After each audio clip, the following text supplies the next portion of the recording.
It was good. It was good. Oh, I just logged on here. It says there's people even waiting for the live. I've got viewers. This is awesome. Yay. Good afternoon, ladies and gentlemen who are waiting. It's exciting to see 7 in the waiting room. So hello to all 7 of you. Sarah Batchelor here, teacher in Alberta, Neuro-Spicy music teacher on YouTube. I am covering the education town hall today here at the Airdrie Inspire Center. It's our beautiful new library and facility. If you haven't been here to check it out, because life is so busy, I'm going to spend some time looking around after. It is absolutely stunning, and we are lucky to be in their beautiful rooms, getting ready to go. So the format for today, I'm going to just sort of sit back and not talk to you all. I'm going to let the other people speak. Hopefully the audio is good. We're streaming a little bit different format today with a little bit different equipment because I got a brand new MacBook at school, which is super cool. And I went last night to download my OBS and everything onto it, and now I need administrative passwords. So we're going old school, and we're trying out the little mics I got in my stocking for Christmas. So hopefully you can all hear me. There is a backup recording being made, so if unfortunately this doesn't work, I will load that up later. So what's going to happen is there's different people speaking, and we're going to listen to that, and then there's going to be a Q&A section, and I'll try and pass the mic around as that goes. If you have any questions and you throw them in the chat, I'll try and get them to someone's attention. And I guess that's just going to be our format from there. So I'm going to try and turn this around and we'll get started. Let's see, this one's on. Perfect. I'm going to double mic him. You're about to be double mic'd. Hey, literally, this is Mike. Michael is double mic'd. Mike is one of the organizers, or the organizer. Are you the head, or? I am the guy. The brain behind. Told, parent-led, parent-driven, parent-paid for. We're doing this like this is not paid by any political party. This is a nonpartisan event for education, public education Airdrie. There's been far too long that we've had a lack of space for schools. Daniel Smith recently said that we should take a kid out of the class instead of taking all the other kids out of the class. But the fact is, where do we put that kid? There's no space right now when most schools are utilized at over 110%. Yep. That means like every single space in the school is being utilized as a classroom. Yeah. If not more. Well, the school I teach at the last 4 years, our staff room has been a classroom for at least the first 6 weeks. Yeah. Yeah. So like we just have no space to put this kid in. Yeah. Which is unfortunate. It's taking longer and longer to build these schools. Longer and longer for portables to be approved. Yeah. Each year, Rocket View School asks for new portables at the beginning of the year, and the last year I believe they got approved in May. Yeah. So like, how do you plan where to put these portables? Yeah, and like some schools like ours, Northcott Prairie, can have no more. We have 9 portables. We can't have any more. But even there's process of moving portables where you need them. Yes, and, yes. They play musical portables in this division. Yeah, yes. That actually takes quite a long time to plan these things. Like it's not just a quick move. So. Well, and moving a classroom is as much work as moving house. So it's a lot. So I'll let you get going with your setup, and I'll just kind of hang out and cover things as best I can. So if you can just pass your lapel mic to people as they're coming up to be the speaker. Yeah, that one there. Okay. Yeah, you're double mic. Yes. Yeah, awesome. So we have another mic for the live stream. Cool. So I'll be passing that to everybody as they speak. So just pass it on to the next person. Hello. All right. So we should be good there.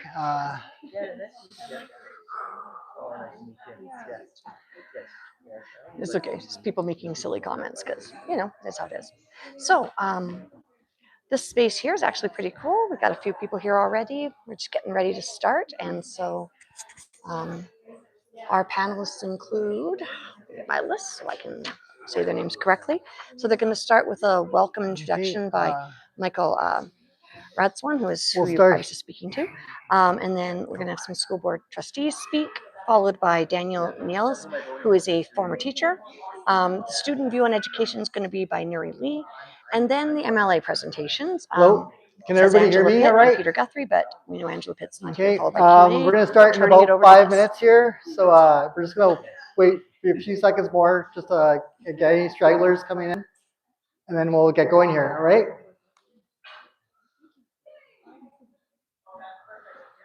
Yeah, it looks like Peter Guthrie is ditching Just a too. welcome announcement.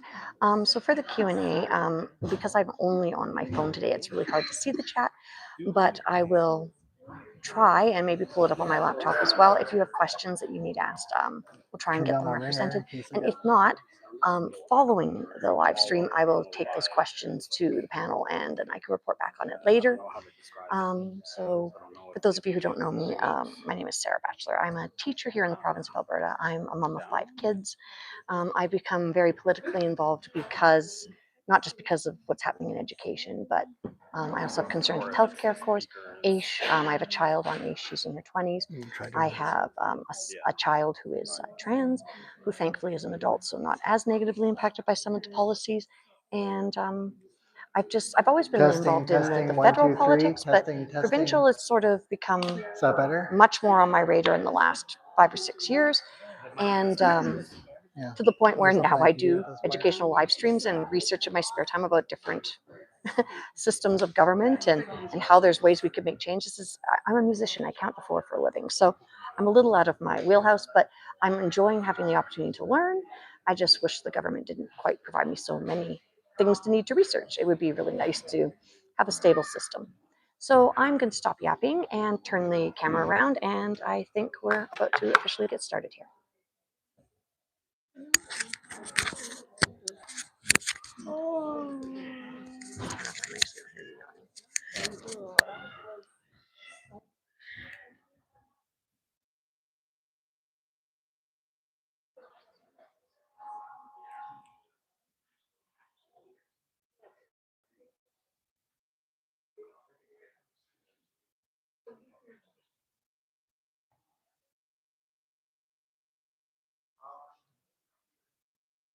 All right.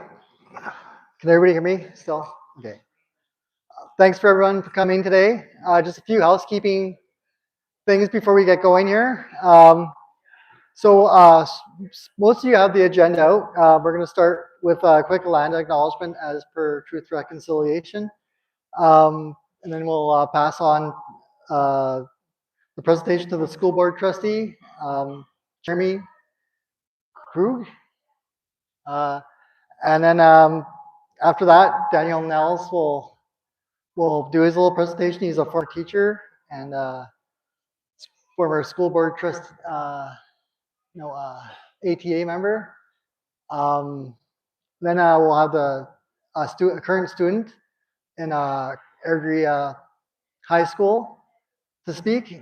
And unfortunately, the MLAs last minute declined to come. So Peter Guthrie didn't send me any message, but I'm assuming him not being here decided not to come,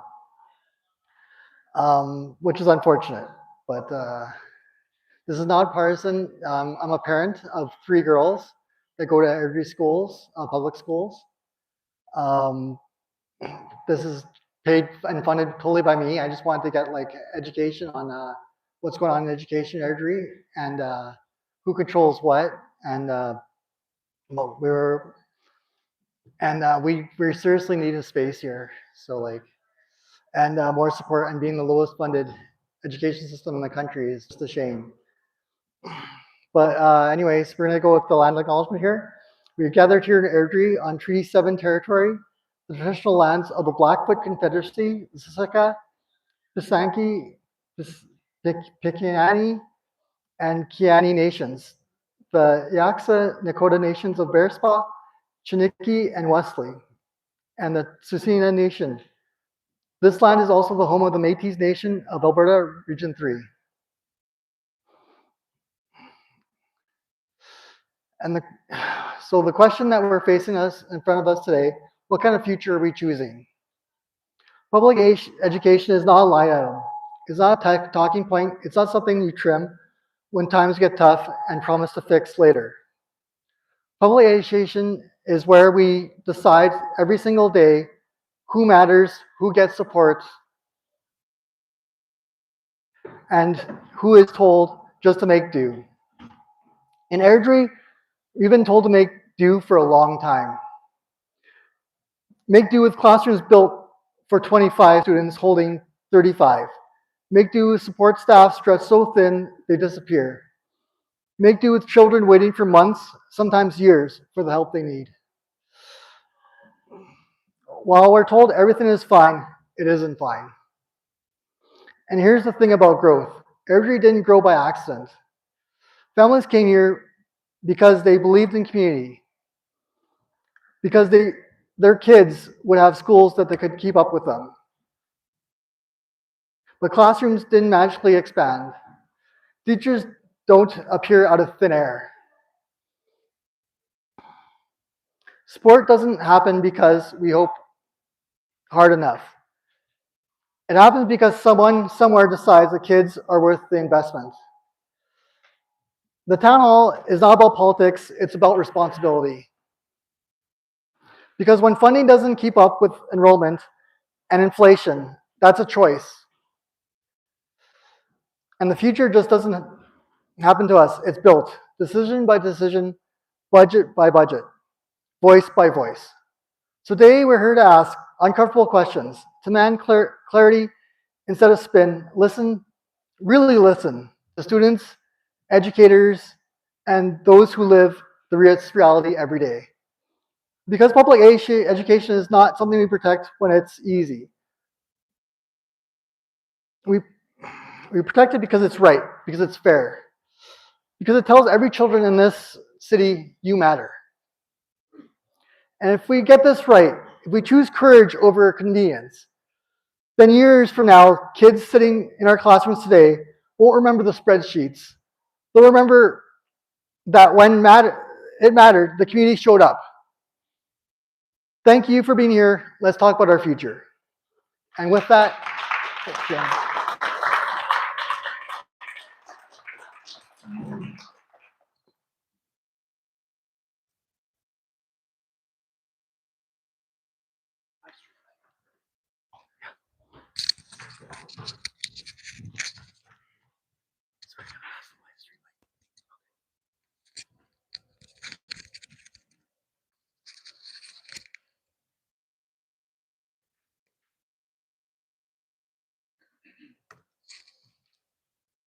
Okay, can everybody hear me? Great, thank you, Michael. I'm just going to get this up on the screen here quickly.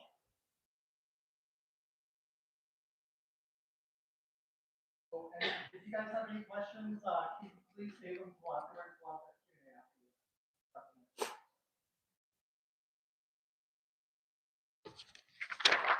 Great, thank you. So as Michael said, my name is Jeremy Klug. I've been a public school advocate for essentially since my eldest son first started at school here in Airdrie. I've been a resident here for 13 years. I'm a parent of 3 kids currently attending Airdrie schools.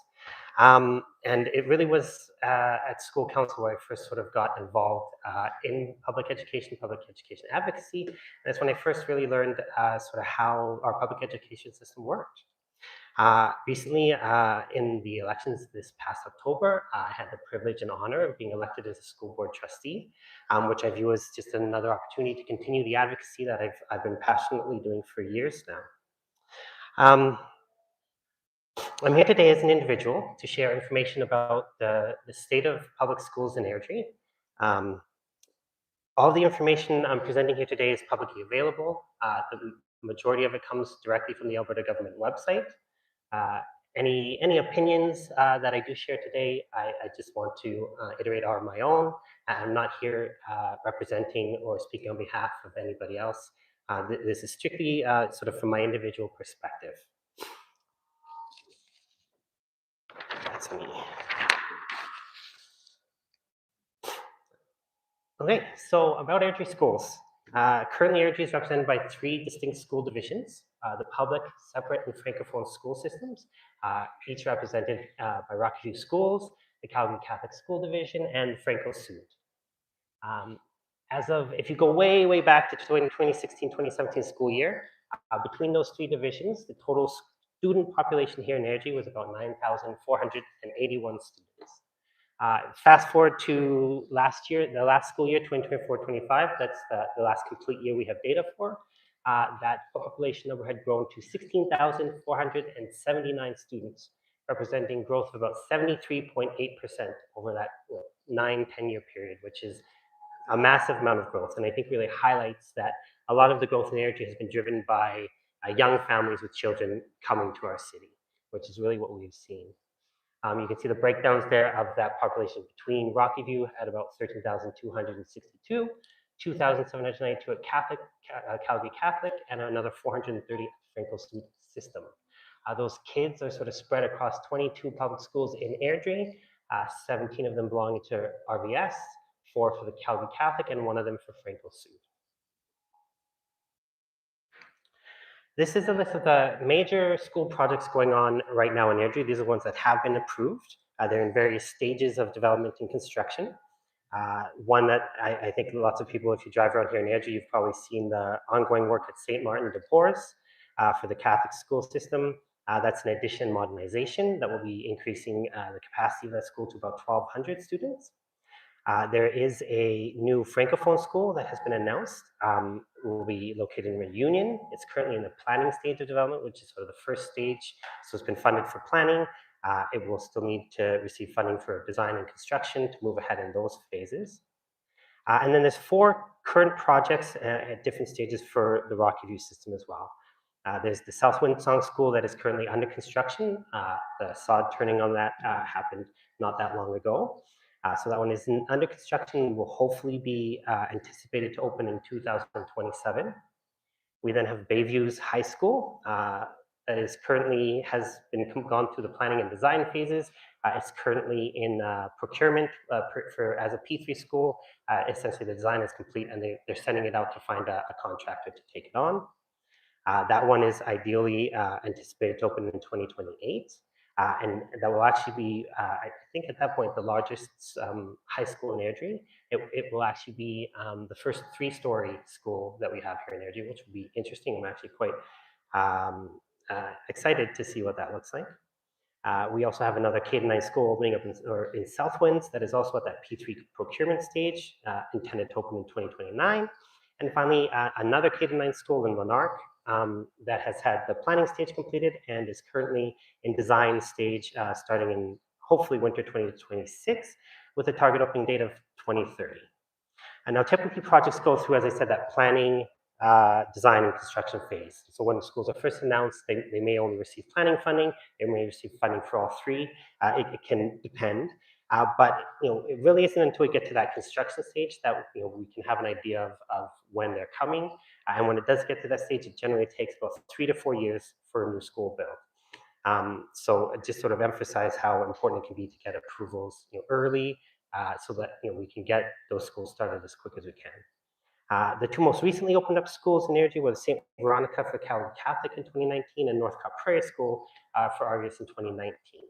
So if you take a look at the opening date for that first school here in Airdrie, the South Windsong in 2027, this can represent about an 8-year gap between the opening of a new school, which again in a fast-growing city and area like Rocky View, it really is important that we're continually getting approvals and new schools built as we continue to grow, and sort of those gaps can really be detrimental and sort of set us behind. And this is just taking a look at some of the future school projects. So these are projects that are have been set as priorities for the school divisions. They submit them to the government, hoping for approval. You'll see there's 2 for the Rocky View school system, a middle school in Cobblestone Creek, and an K-9 school in Wildflower Vantage Rise area. They've been requested for the 2026 and 2028 budget years. So what that means is ideally they'll be approved in 2026 and 2028. So for Cobblestone Creek, that's this year. Ideally, we would be hoping to receive approval for that. And then if you look at Calgary Catholic, they have 2 as well, one in Chinook Gate and Kings Heights. Again, that same sort of budget year. So ideally, those would receive approval in those years so that, again, that process can get started. If you take a look down at the other chart on the left here, I just sort of highlighted the school utilization rates for Airdrie. So this, again, covers, you'll see the RVS and Calgary Catholic there. So if you look at it for the past few years, Airdrie sort of hovered around that 97% utilization. Calgary Catholic has seen significant growth themselves over the past few years, going from 88 to the most recently at 98% utilization for their Airdrie schools. Now, when you look at those numbers, the ideal sort of target for utilization is 85%. That's generally when a school is considered full, because that's when it starts to, affect common areas like gyms and learning commons. Those are all shared spaces, and the more kids you put in, it puts pressure on those spaces, and sometimes they're reworked into temporary classrooms and that kind of thing. So ideally, we want to start addressing issues when we're getting that 85% range, rather than as we start to get closer and closer to where we are at now.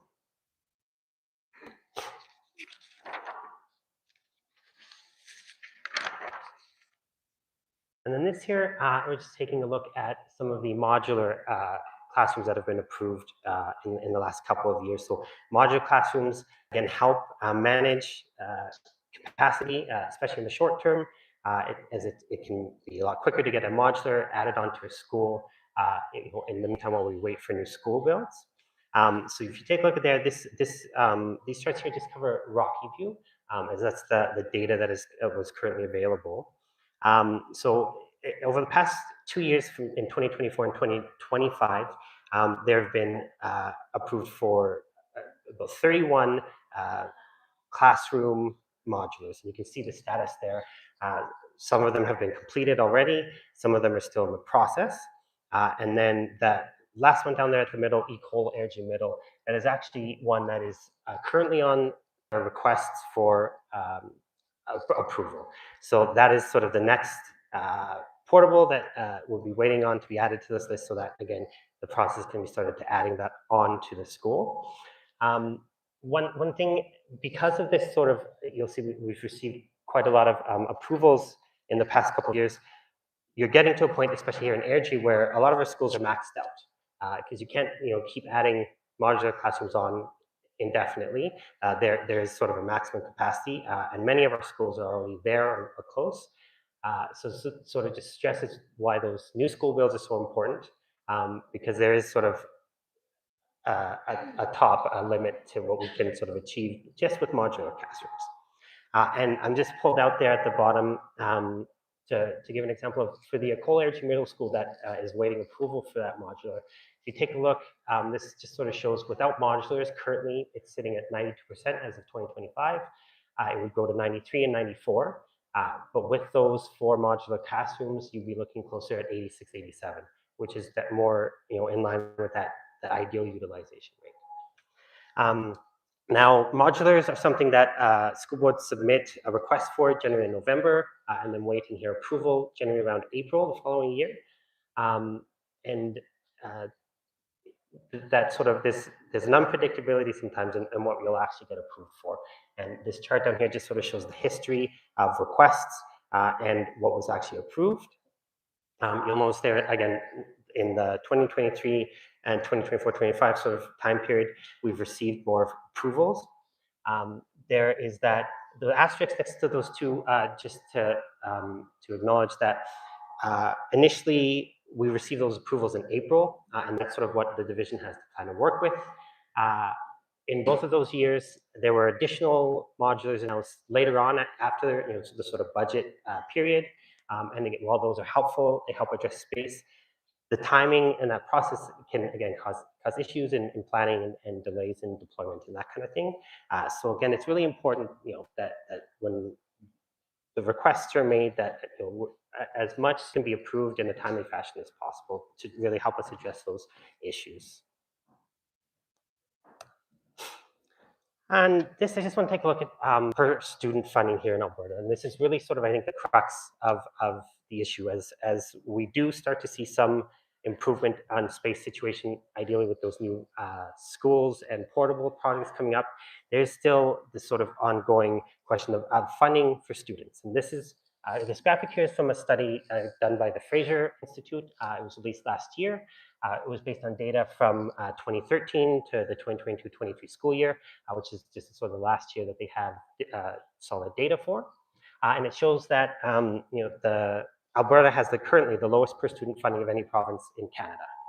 And they actually take a look at the historical numbers as well. And since 2013-2014 school year, the inflation-adjusted per student education spending in Alberta has decreased by 17.5%, which dropped us from 5th highest to the lowest in Canada, which is where we are at now. And you can see in that chart there, this sort of shows you what that looks like, what that per student number looks like over that time period. So really give you an idea of, we have those combined pressures of population growth and inflation, and those costs continue to go up. And when the funding doesn't keep up pace with that, that's where you get that gap, and that's when that number starts to fall behind for per student funding, and that's sort of where you see the effect on the funding that is going into our schools and classrooms to support those students.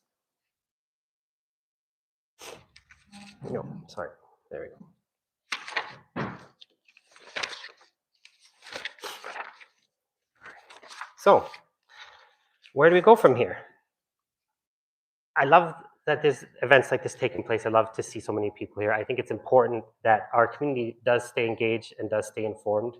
This is something, and continues to. This isn't something that I think ever is going to be, can be something that we can ignore. The education of our kids is incredibly important. And I think it's important to have an ongoing, consistent, sustainable advocacy from our community, from organizations, from leaders and partners in our community to ensure that we can keep that pace and we don't ever, we don't continue to fall behind.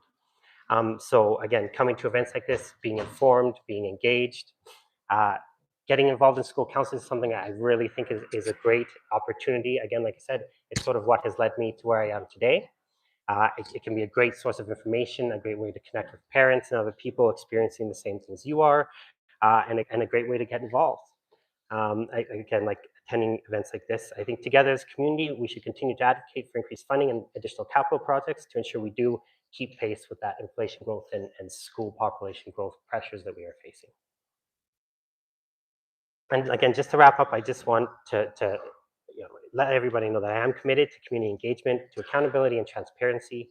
Like as I said, all this information is available, and I just want to get it out there. I want people to have access to it, so people just have an idea of what's going on.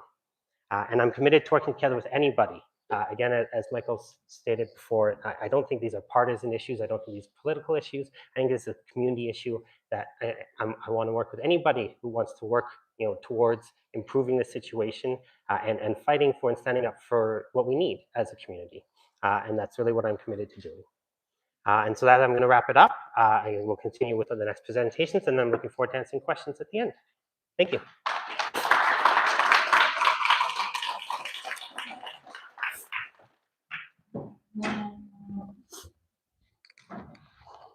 All right, thanks, Airdrie. And we'll have to take these now. And here's up to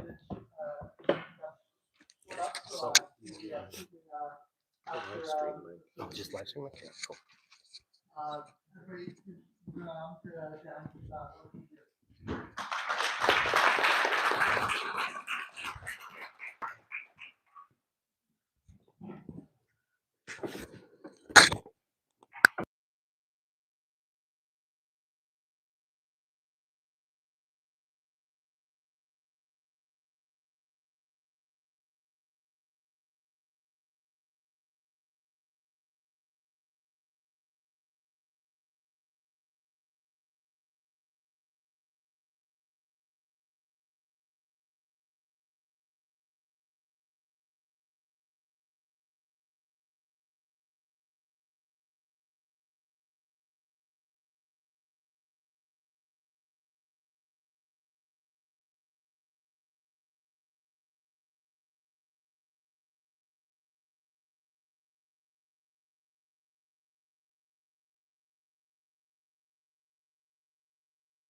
In terms of my work history, I completed my student teaching in Airdrie as well, also at George McDougall High School.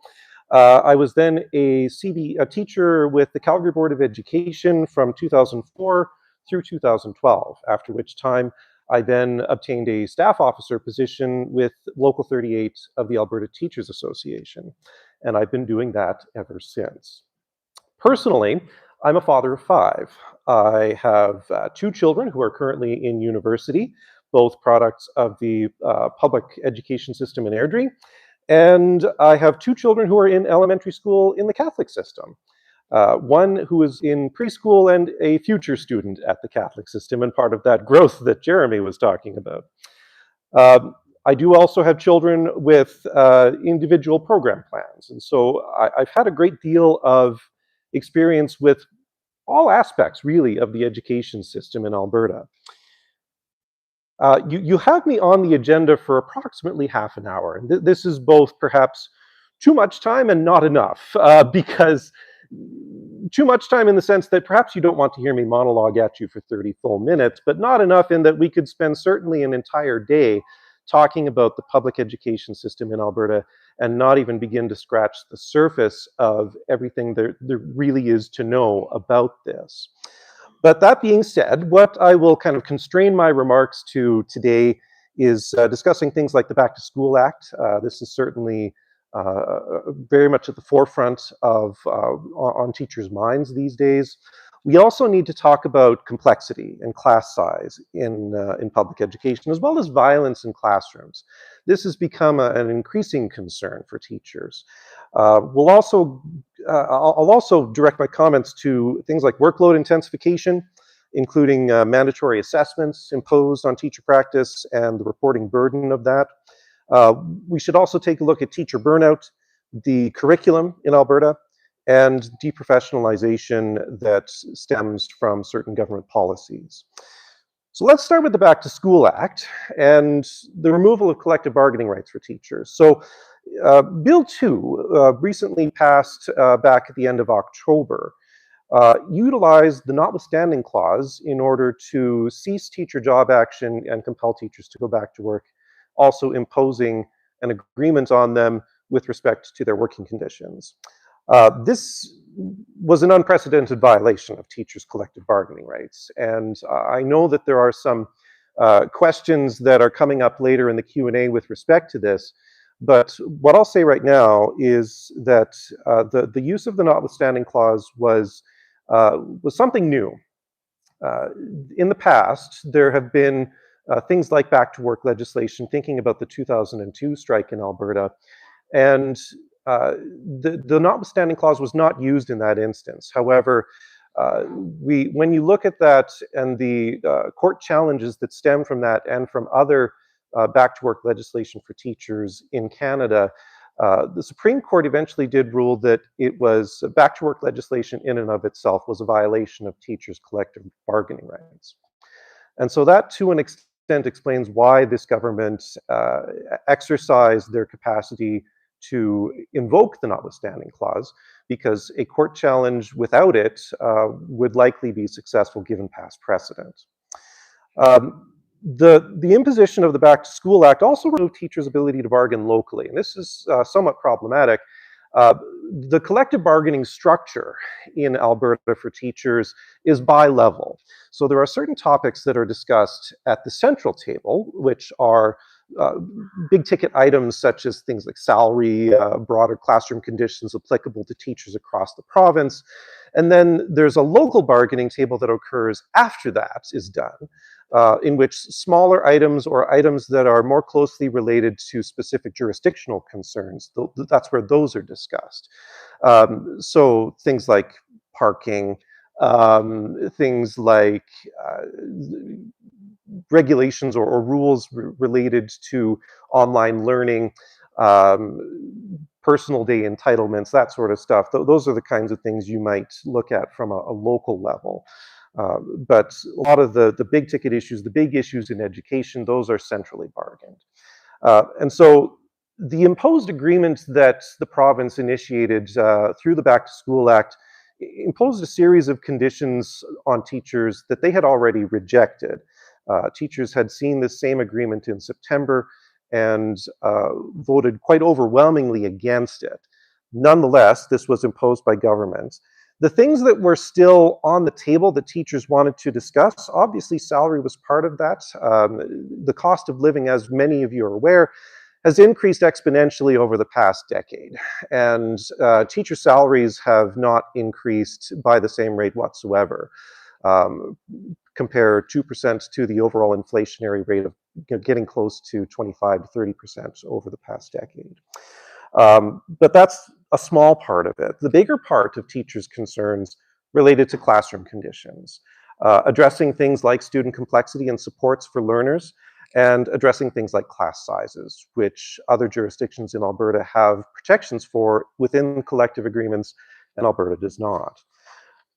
The Back to School Act does not resolve issues in classrooms. And part of the problem with this is that it erodes trust in the education system when these issues go unaddressed, and has certainly a negative impact on teacher morale. The imposition of an agreement like this without addressing the concerns the legitimate concerns that teachers had about support for student learning will harden teachers' resolves to do only what's absolutely necessary. So working strictly to the core of the teaching occupation that they have. Some of the other things that it will do is initiate a negative impact on the extracurricular program. So in my position as a staff officer, part of my role is to field questions and conversations with teachers with respect to their working conditions. And I cannot begin to count the number of contacts that we've received over the past several months since the imposition of the Back to School Act, with questions from teachers about what obligations they have with respect to the extracurricular program. And in Alberta, the rule for extracurricular programming is essentially that it is a voluntary activity. School divisions can, through their principal, impose or direct teachers to perform an activity within a reasonable workday. But when you look at activities like coaching, for example, activities like that exist well outside of a reasonable workday for teachers. And you can't really tell a teacher to coach something and assign that work. Something like that is essentially exclusively voluntary in nature. And if teachers stop volunteering, as many are considering, that jeopardizes the viability of the extracurricular program in many schools. I've also heard from many principals in the system in Calgary who have concerns about whether there's going to be enough teacher volunteers to maintain programs like the football program or basketball for next year, because they're already starting to see conversations from their staff about choosing not to participate in those things for next year. And again, as a voluntary activity, that is a teacher's choice. But as parents, when we look at our education system, is that something that we want for our kids? Fewer opportunities to participate in these things? Absolutely not. We would much rather, as parents, have these available for our children to participate in. And so addressing the classroom conditions and addressing the concerns that teachers have goes some way to supporting things like the extracurricular program. Another impact of the Back to School Act, of course, has been, because these concerns are now going unaddressed, we're looking at problems with mental health for teachers. I've seen a significant increase over the last several years with respect to contacts coming into the association related to burnout, increases in utilization of sick leave.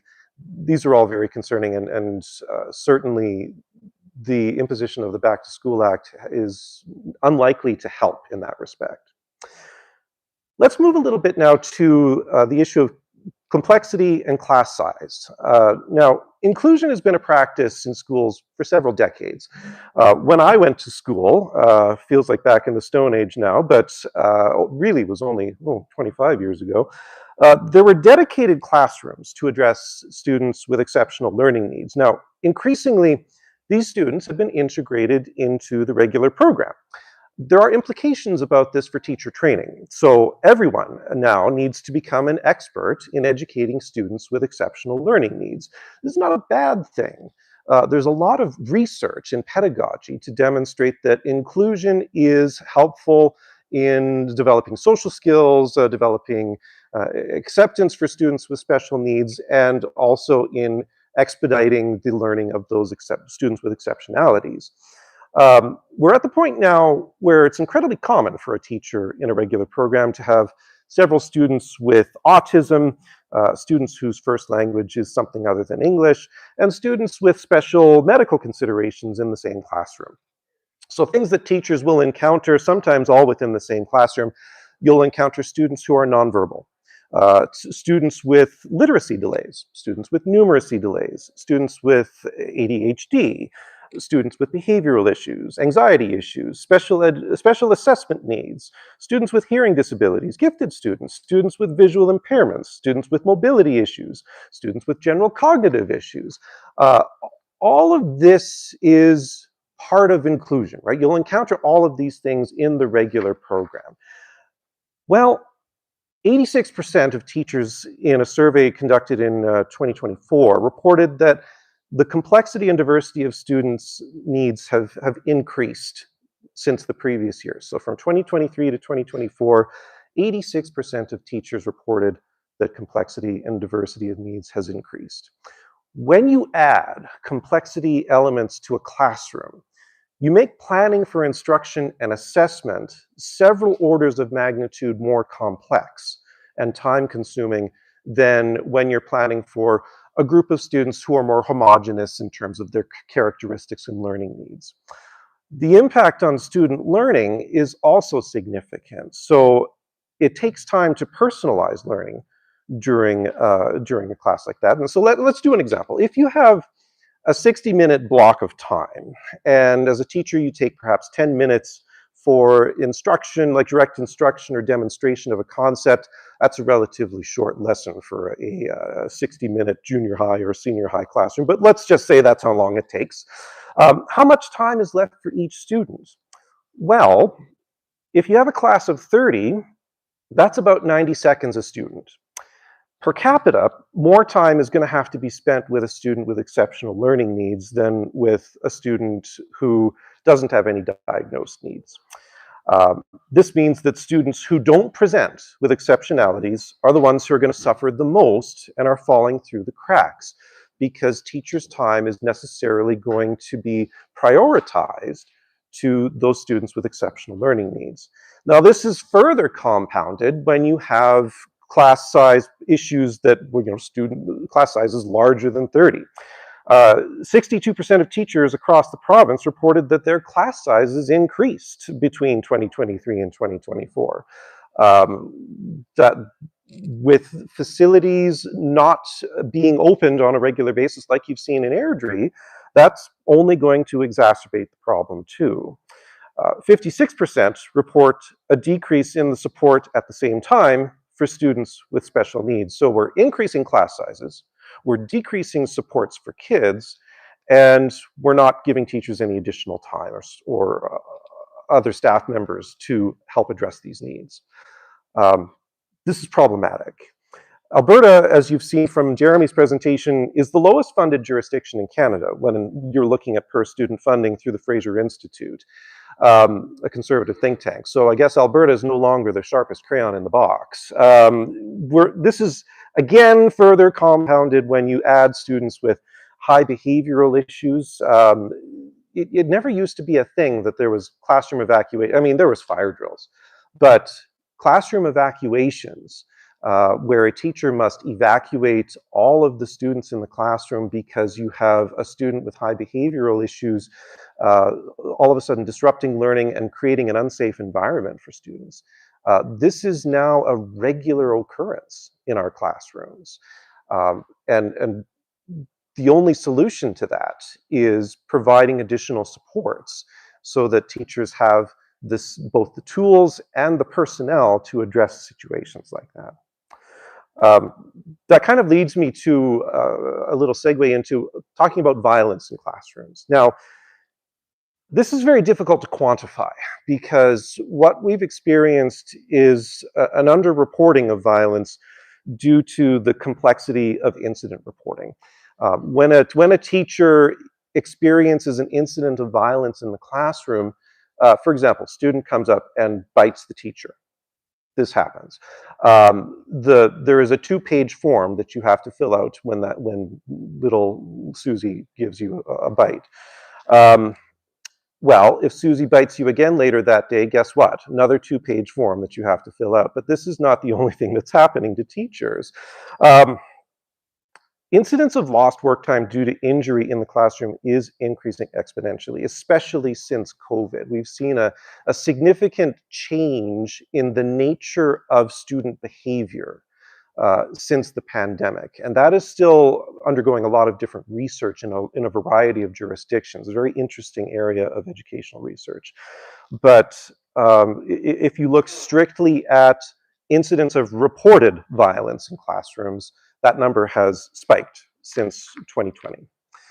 Now, as a staff officer, again, these are the kinds of calls that come in to me when teachers need support. So just to give you a sample, injuries that I've heard about and dealt with over the past 10 years as a staff officer, well, just this week, I had a high school administrator who called me. They were assaulted by a grade 12 student and the administrator now has head trauma, concussion, and lacerated bicep ligaments. But other things that have happened, I mean, head trauma and brain damage due to a student hitting a substitute teacher over the head with a chair, head trauma from being pushed into a chalkboard, broken arm and nerve damage from being body slammed in the hallway, a pelvic injury when a pregnant teacher was punched in the abdomen during their second trimester, countless bites and scratches. This is an everyday occurrence. Had a teacher who had stabbing injuries that penetrated their Kevlar sleeves. Slaps, facial injuries as a result of objects being thrown by students. I mean, the list goes on. But this is happening in our classrooms right now. And student behavior is an occupational hazard, right? So there's occupational health and safety legislation in Alberta, and this is a regular conversation that teachers must have on an annual basis with their administrators. These are the behavioral issues that we expect to occur in our classrooms. And what are the hazard mitigation strategies that must result in order to reasonably safeguard against these behaviors? Is there additional personal protective equipment that's required?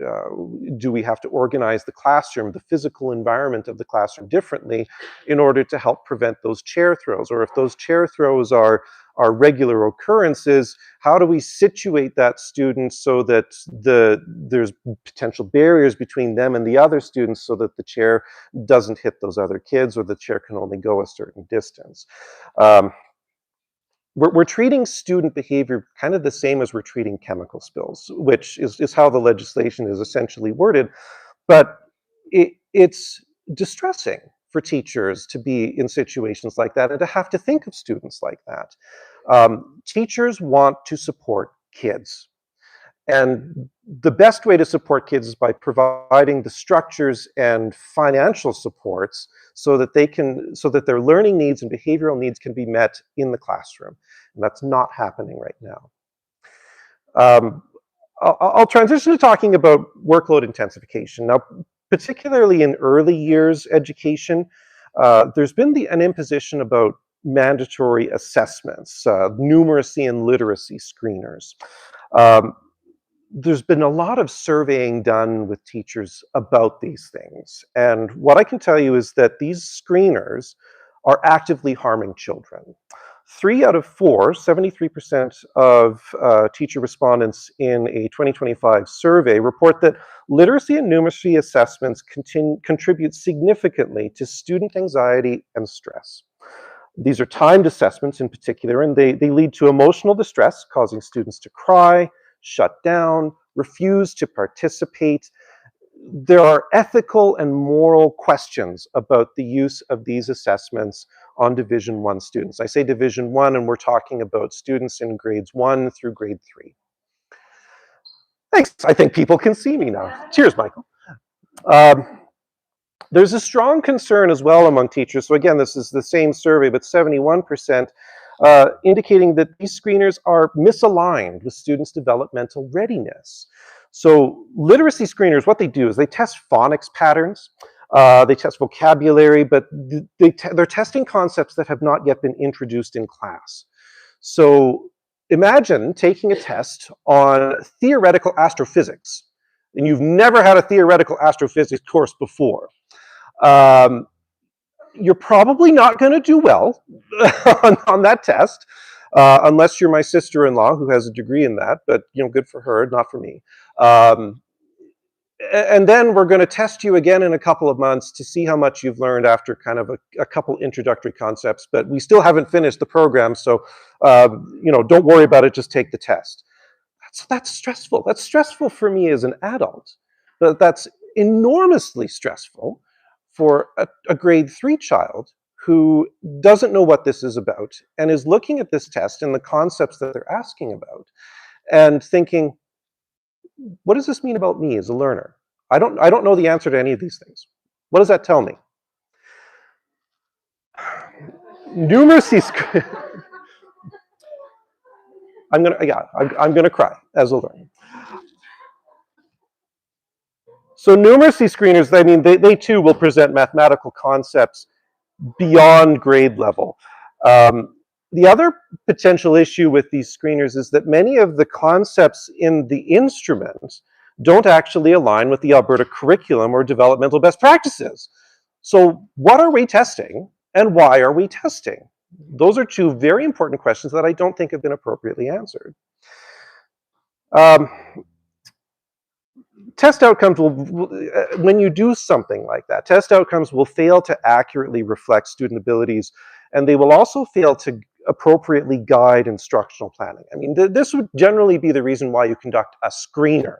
A screener is supposed to give you pedagogical information about a child in order for you to appropriately plan for that child's education.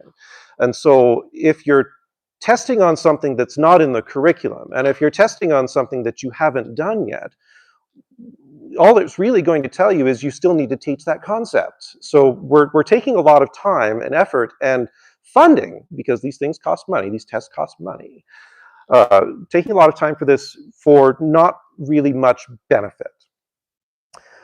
There's a lack of actionable insights, there's unclear benchmarks, and there's really also insufficient training for teachers to interpret the results of these things. And then you repeat the assessment, and you do it in September, and you also do it in January, and you get the same result. It's interesting to note there's a new government report from late December that shows that 3/4 of teachers surveyed by this government are also reporting that the mandatory testing isn't helping students. So this government's own report shows the screeners don't provide value to classroom teachers. They contain developmentally inappropriate content and produce data of limited instructional value. But despite this, the government has pushed ahead with legislation that enshrines these tests in legislation, requires teachers to perform them. Teachers face significant logistical issues with these tests as well on the back end. So it's not just performing the tests, but 77% of teachers will cite that there's insufficient time to actually enter the data from these tests into the programs in which they have to put the numbers. 70% of them report a lack of substitute teacher support. These tests take quite a bit of time. It's a one-on-one test, so you have to pull the student out and you engage with them for, what is it, about half an hour. And then you put the student back in. Well, what are your other kids doing at that time? Again, we're administering these tests in September and January.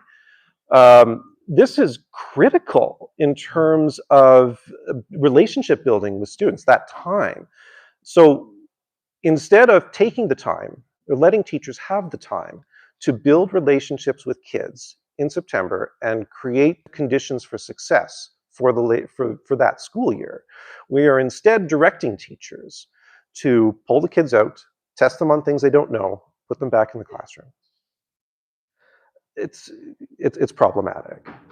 Um, there's a disproportionate impact of these things on vulnerable populations as well. So students who are English language learners, students whose first language is not English, and those with exceptionalities really struggle to engage with these tests. And this it will exacerbate inequities. So again, negative impact on student confidence, behavioral reactions of early learners to the testing stress, and of course, a strain on the teacher-student relationship. Let's talk about reporting. So reporting today is different than it was when I was growing up and in the education system. Growing up for me, I would get a report card a couple times a year, maybe a little bit more, maybe every term in high school. But parents today expect more. There are tools like PowerSchool that create the ability to check on student progress essentially in real time. And this capacity to have real-time assessment results creates pressure to process assessments faster. There are also tools like blogging and online portals where parents expect teachers to be able to engage in those things if the school has them. But this creates some issues in terms of duplication of work for teachers because, of course, you're creating lessons and materials for students in class, but then you're also asking them to duplicate this in an online environment.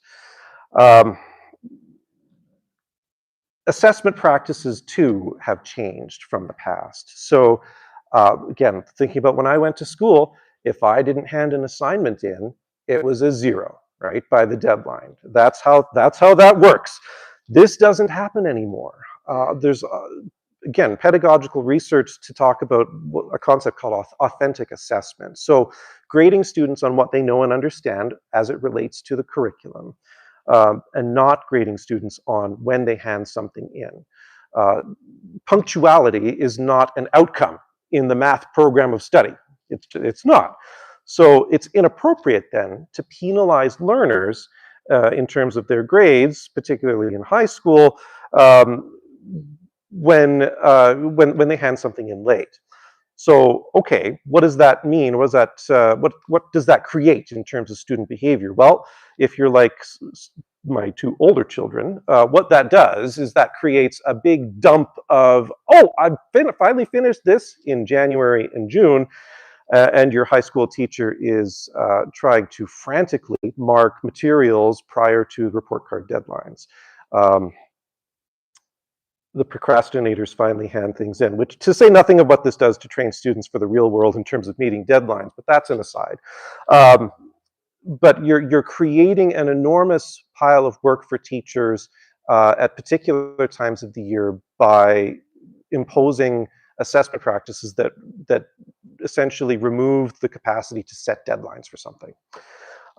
There are more and more administrative and documentation tasks also being pushed down onto teachers. So we've talked about the violence and reporting forms, but more special needs students will also mean that there's more inventories from psychologists and other healthcare support workers that teachers are being asked to fill out.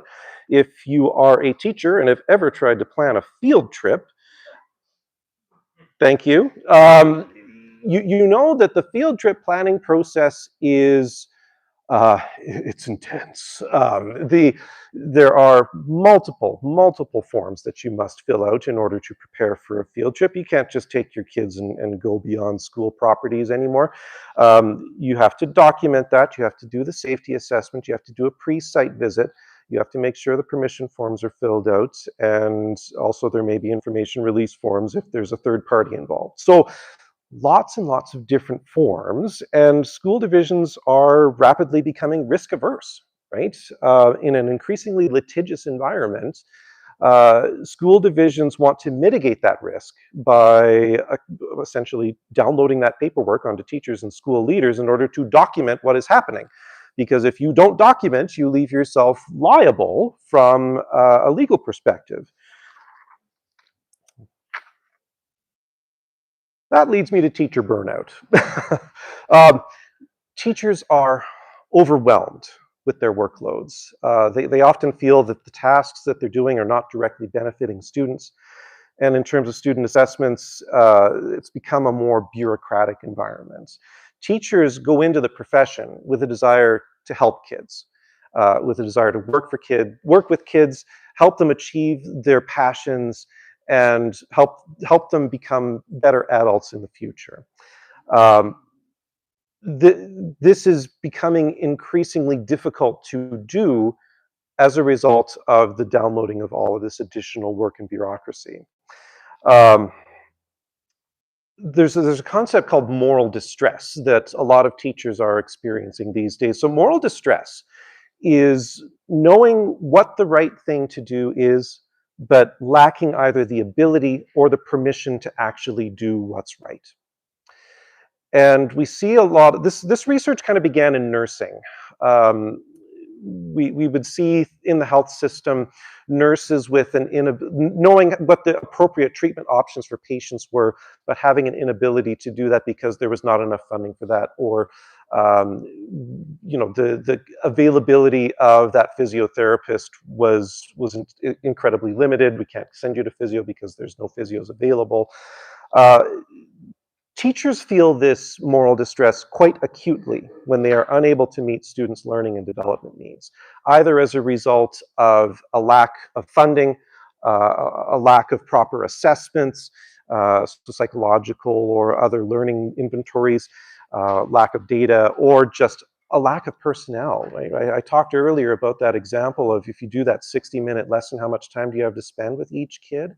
Well, the inability to meet with every student and answer all of their questions by the end of the class, or in a timely fashion, creates that element of moral distress for a teacher.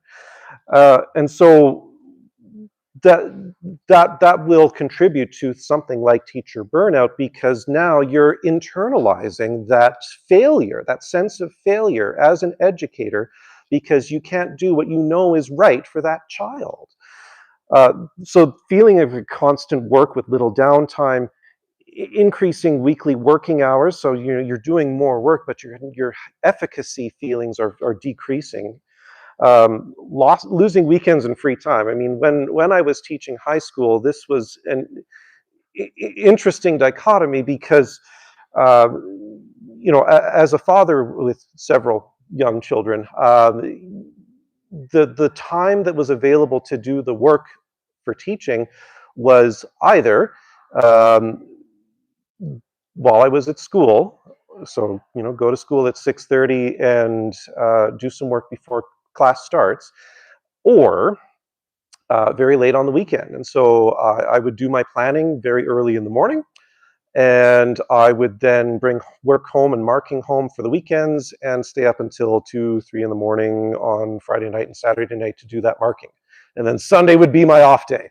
And that's how I managed it, but many teachers will have different strategies, but that's not necessarily going to be sustainable. And that doesn't make you a really happy human for your littles at home either. There's an immense workload during the early years of teaching with respect to planning and preparation of materials. I could delve very deep into comparing the work life of an elementary teacher to a high school teacher. I won't, but there's a high planning burden there because of the wide variety of learning needs of students in that classroom. And then looking at school leadership in particular, that work is also becoming increasingly unsustainable. School leaders not only have to manage the school and the staff, because they're tasked under the Education Act with evaluating teacher performance, but you also have to coordinate all of the other things, like the division expectations and all of the meetings with the division and instructions from senior leadership, the community bookings for the school, the principal's on tap for that, supervision of extracurricular events because an administrator has to be present, parent council meetings. School leaders are looking at work lives of approximately 80 plus hours per week for not a lot of additional compensation. So there's unsustainable challenges there in terms of maintaining a balance between your personal and professional life. You have to engage as a teacher in personal sacrifices. I've teach a monthly maternity leave workshop. So I talk to teachers who are either pregnant or considering becoming pregnant on a regular basis. And teachers are postponing family planning due to workload, which is a sad reality. It's not something that should be entering into that conversation. Um, Accepting the demanding nature of the profession, given salary or other benefits on the part of some teachers or school leaders, in contrast with others who find it unsustainable and are preparing to leave their vocation, this is a significant consideration for folks. It impacts the the choices that teachers are making with respect to staying in the profession because of the unsustainable nature of the work. Looking at the time, Kira, I'm gonna stop on that one and go into curriculum, because curriculum, I think, is also another really important area that we have to talk about with respect to the impact on the education system. So the program of study, for the uninitiated, the program of study is essentially the list of all the things you need to know and be able to do as a child in that particular grade or that class. It's the teacher Bible. Okay, it's the teacher Bible. Some of these programs of study haven't been updated since the 1980s. Not a joke. If you look at the fine arts program of study, it hasn't been updated since the 1980s. The problem with curriculum these days is really the lack of teacher input, because we've had several, you've seen the media reports, we've had several starts and stops and, tossing out of documents and trying again. But the problem with the current curriculum development process is that you're creating things that are either developmentally inappropriate or lacking in insight or appropriateness for students. So we've seen issues in recent documents related to scaffolding and the scope and sequencing of outcomes, introducing concepts that the prerequisite for which is in some later year. That's an issue. What that does, you'll have seen in the media, perhaps back on December 22nd, grade 6 math scores in Alberta were down dramatically. Nearly half of the students in that provincial assessment failed. The standard of excellence was in the 60 percentile range. The average achievement on those assessments was below 50. And so when you don't have a curriculum that is developmentally appropriate, when you have a curriculum that chooses to introduce concepts before you've had the prerequisites, that's the kind of stuff that happens. Now, currently practicing teachers and their associations, they really need to be involved in the development of new curriculum. When I was teaching, my subject specialization was German. And I was invited by the province back in 2009 to participate in the redevelopment of the German curriculum. It was one of those ones that hadn't been changed since the 1990s. And so it was time to update it and revise it. It was a week-long process. So as a teacher, I was seconded by the government, by Alberta Education, to go up to Edmonton and engage with several of my colleagues, my German language and culture colleagues, for a week in the tower at Alberta Education, and talk about each of the concepts in the program of study and whether this was appropriate here, whether it needed to change, whether something else was more appropriate in there. And that was the process. They stuck a bunch of teachers in a room, they had them debate and mold and shape the curriculum, and then that went to potentially field testing, and then there was an approval process for it. That kind of process, that kind of development is exceptionally valuable, because you know the kinds of conversations that we had during that session, during that week-long session? Well, what if we introduce this at this point? What does that do? I think that's great. Well, actually, no, I tried that once, and here's what happened to it. Oh, you're right. If we do that before we do this, that's going to be a big problem. So let's maybe not do that. Getting those minds in there with the practical experience and the background to be able to intelligently comment on how this is going to impact students of today, that's a great curriculum development process. It's not as helpful when you try and import individuals who lack currency. I wouldn't put me in that room now. I haven't been in a classroom since 2012. But importing individuals that don't have the experience, don't have the currency, and don't have an understanding of current student learning, that's problematic.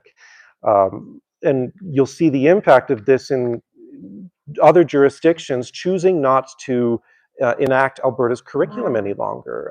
Yukon Territories and Northwest Territories used to, for many, many years, use the Alberta curriculum as their base document for their schools. Because, I mean, they're smaller places, they can't have a development process like we do, so they just copy what we're doing. They don't do that anymore. They've gone to BC because there's really a lack of trust in Alberta's curriculum development process now. So the big message with curriculum is walk with teachers. Put teachers on those panels and depoliticize the curriculum development process in order to get a document that is going to be effective in classrooms of today.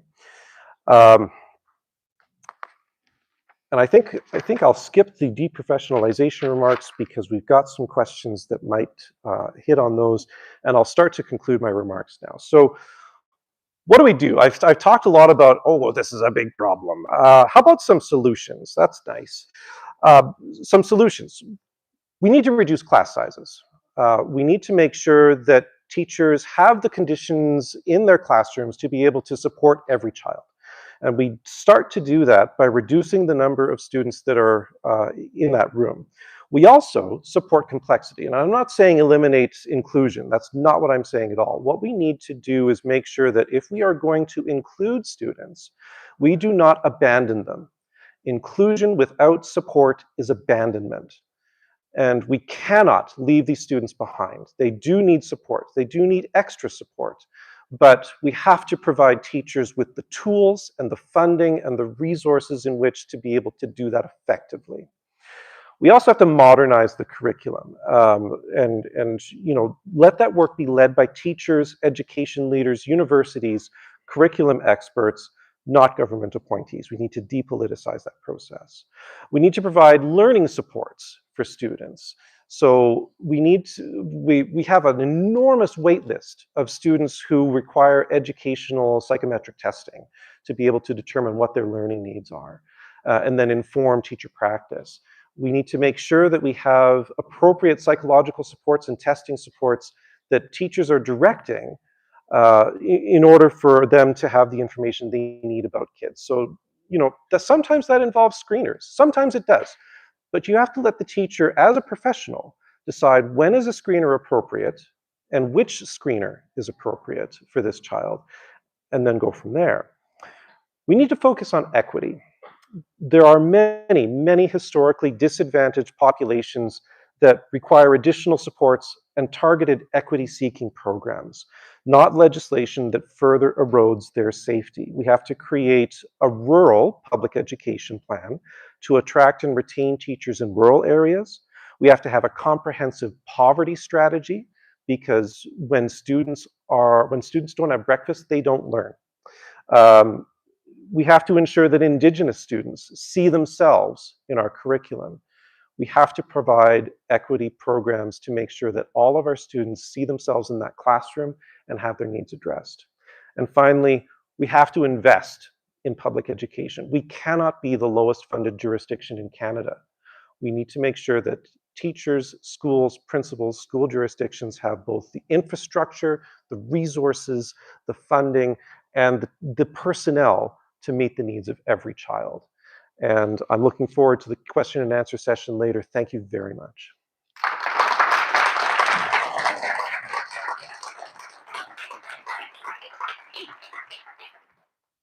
Sorry about the noise staff who were earlier. I don't do this every day, but let's do it again for Dan there. Next up, we have Mary Lee. I'll introduce yourself where she's from. She's in there right now, so we'll get this going quick. Thank you.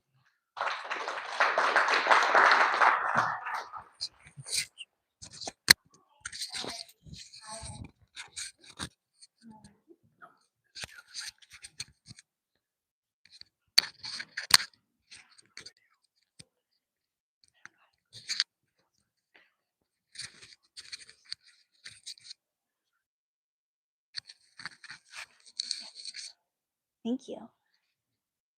Please bear with me, I'm a little nervous. So, I am a student attending St. Martin de Porres High School. I'm in grade 11, and I've attended CW Perry, which is a public school, as well as Our Lady Queen of Peace, West Calgary Catholic. I'm very lucky and fortunate to be attending St. Martin de Porres High School. We are a respectful, inclusive, and positive community.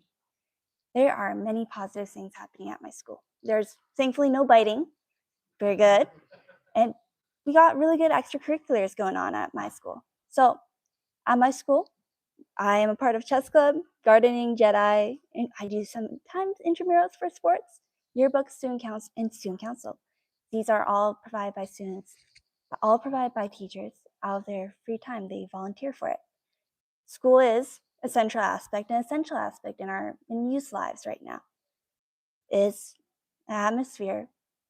We want to develop an atmosphere that's positive and again inclusive to facilitate better education.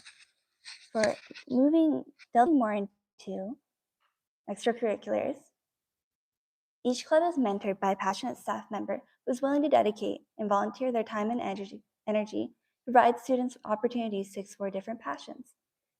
My extracurricular activities and other extracurricular activities for students are important. They give us additional opportunities to learn different skills, such as leadership, communication, and collaborating with others. And these aren't covered in the curriculum. And we also establish meaningful relationships in our extracurricular. Extracurriculars are also a motivator for student success. For example, coaches always check in with teachers to confirm and ensure athletes are doing well in school for them to be able to play on the team. At St. Martin de Porres, we're fortunate to have more manageable class sizes compared to other schools in Airdrie. We generally have 30 students per class, and diverse learning is very well supported. With learning conditions, however, despite our smaller class sizes, we are still struggling a bit. We struggle to fit desks in classrooms, and we are kind of stretched thin for support. For example, I'm enrolled in Physics 20. There was 36 kids originally before many dropped out. There's 28 kids now. But when I'm in physics, when I'm learning about oscillatory motion, calculating the pull of gravity, there's not enough time for me to ask questions and other students to ask questions, even if we have work periods. Despite this, so to combat this, teachers volunteer their time as well, having tutorials open during lunch and having set times for students to visit for them to ask questions. However, I'm a little unsure on the sustainability of this because I also work, I'm employed, and in my employment, I appreciate my breaks. So the cost for student education and student success is coming on to the teacher. And that can lead into burnout, as mentioned by Danielle's. I am, as a student and as a resident of Alberta and as a citizen, I'm concerned about our lower funding per student. I noticed that with funding, teachers have to often take responsibility to fund for student activities. We recently had a fundraiser for better equipment for our basketball teams. We still struggle teachers struggle with marking, coaching, and providing additional opportunities for students all the time. I noticed that with CE, I use C2L, alternatively to Power School, for real-time updates on my education. I noticed my marks come in at later times, such as like past 10 p.m. After the invoke of the notwithstanding clause for the Back to School Act, I didn't notice any immediate changes. No. However, outside of my school community, and again as a citizen, I'm concerned and I'm alarmed by how often the notwithstanding clause is being used for on students. Because recently there was one bill called Protecting Alberta's Children's Statutes Amendment Act. And so with the notwithstanding clauses, they're being used to better student education, but I feel that they aren't really doing much in a sense for promoting student education or student success. Following Bill 2, education was a little sped up because we have less time now, as well as there are many students who are also stressed with the lack of time they have.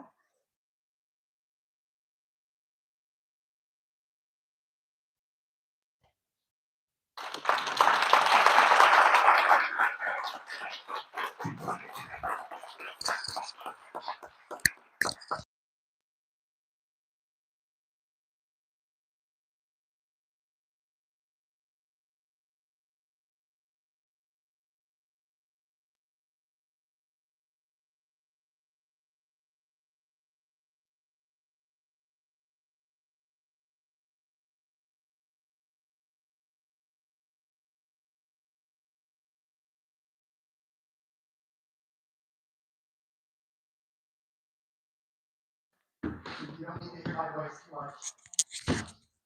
Sorry about that, guys. All right. Oh, that's right. So here's the email I got from Angela Pitt. Yeah, like I said, yesterday.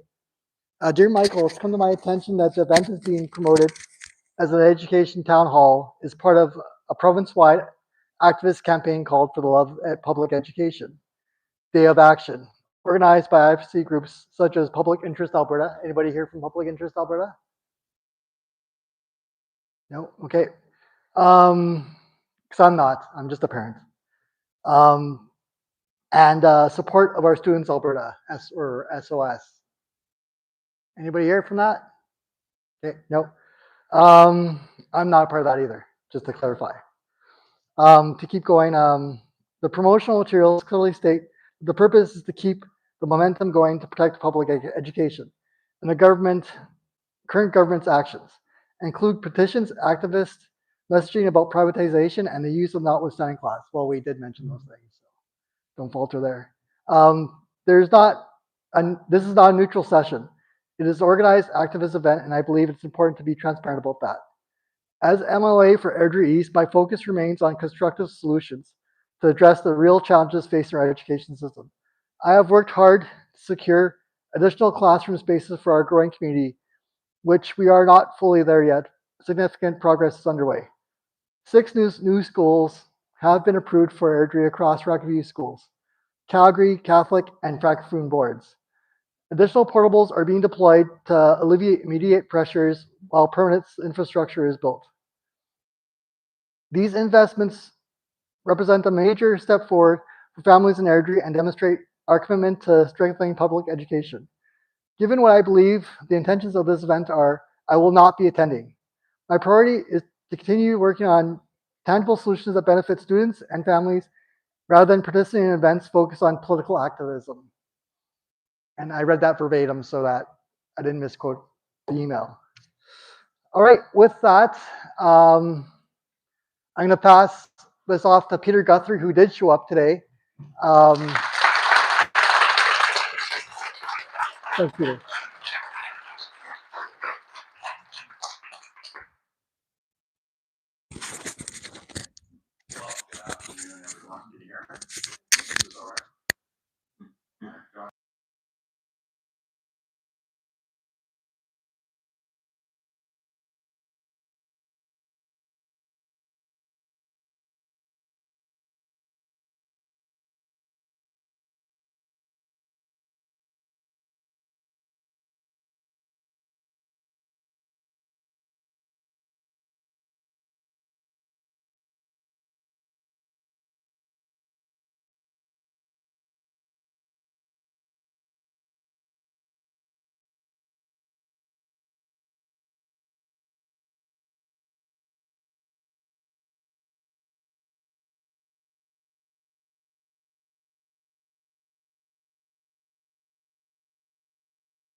process was not handled with good faith negotiations.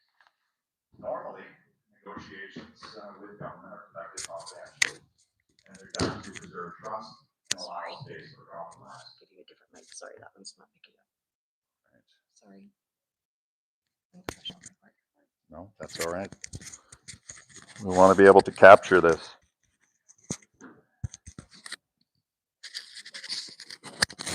Is that how many? Wow. Oh, we just spiked.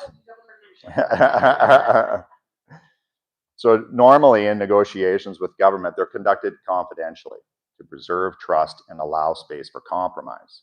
Quite frankly, it is usually government that is lecturing unions about maintaining confidentiality of the room. In this case, that principle was abandoned. Details were rushed to the media, events were framed selectively, and messaging became politicized. At the same time, a prepackaged advertising campaign was rolled out, one that sought not to inform, but to vilify teachers and portray them as obstacles rather than partners. This was not coincidence, it was deliberate. And after antagonizing educators, the government advanced the very same offer, one that they knew would be rejected, and they used that rejection as justification for yet another round of negative messaging. So let's be clear, this was not about resolving classroom challenges, it was about managing public perception. Instead of investing directly in classrooms, the government chose to divert taxpayer dollars into a campaign designed by and including parental supports and to apply pressure mainly on educators. And that approach certainly has and had consequences. The hundreds of millions of dollars spent on advertising and the stopgap political daycare programs could have been used to hire educational assistants, reduce class sizes, and provide meaningful supports to students. In my opinion, that is a government that is not only showing a lack of professionalism, but one that has lost respect for taxpayer dollars.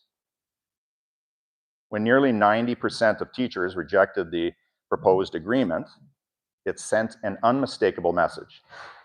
The response was not reflection or renewed negotiation here, it was legislation, backed by the extraordinary invocation of the notwithstanding clause. Arbitration was preempted, judicial oversight was avoided, and terms were imposed by force. That was not about urgency for student needs, it was about control. The use of the notwithstanding clause in this context should concern all Albertans. Once a government becomes comfortable with overriding rights to resolve political disputes, the threshold for doing so again is lowered each and every time. And later in the fall session, the government introduced Bill 9, where on 3 separate pieces of legislation, they did exactly that. This is not consistent with democratic balance or conservative principles, by the way. At the same time, Albertans are told that there is no room left in the budget to improve classroom conditions. Yet, government spending has increased 23% over the last 3 budgets. We got another budget that's upcoming at the end of February, so we'll find out where we're at then. But the size of government itself has grown by over 15% in 3 years. New bureaucratic layers and red tape have been added, and the province now requires oil prices to be around $75 a barrel just to break even. We closed at 59 yesterday. When resources exist elsewhere, but educators, or, by the way, people with disabilities, when they're told that there is nothing left, Albertans are right to question the priorities. And I do want to speak briefly here about my personal experience, and it's not to personalize this, but really it's just to ground it, just so you know where I'm coming from. But I believe in choice in education, and my daughter, she graduated from the public school system in Cochrane, and she recently completed her first year of her master's degree in counseling. And my son, though, he had different needs, and in grade 7, he made the decision to attend an independent school. And yes, it was his decision. but it was life-changing for him. He went on to university, got an operations and logistics degree, and today he serves as a captain in the Canadian Armed Forces. So different children can and do require different pathways or needs. But choice must be paired with accountability, transparency, and fairness.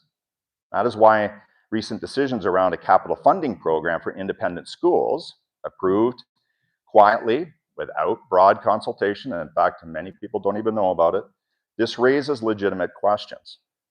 Capital funding of this nature has never historically been provided in Alberta, in fact, never, nor has it been provided anywhere in Canada.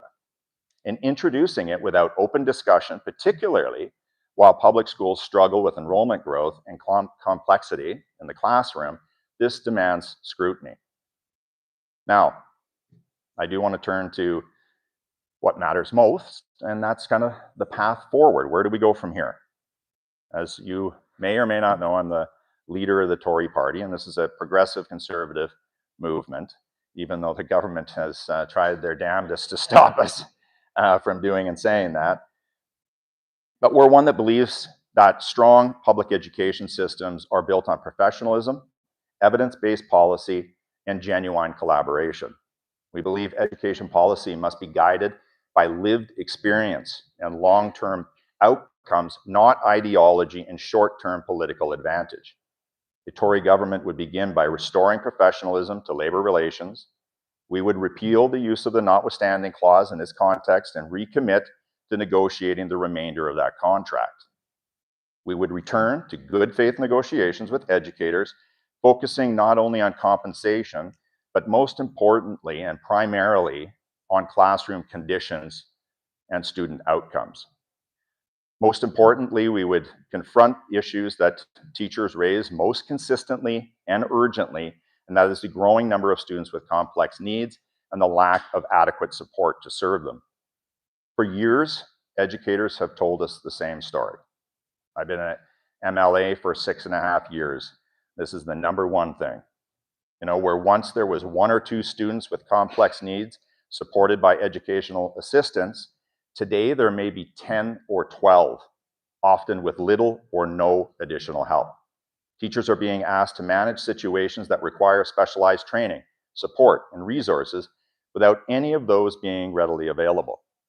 And that is not a failure of compassion by teachers, it's a failure of planning by the government. The Tory government would address this issue directly. We would publish annual transparent data on classroom sizes and classroom composition. We would expand access to specialists, such as psychologists, speech pathologists, and counselors. We would streamline assessments so families are not waiting years for supports. We would provide predictable, dedicated funding for educational assistance and inclusive supports. We would also strengthen coordination across ministries so families can assess services earlier, reducing pressure on classrooms and improving long-term results.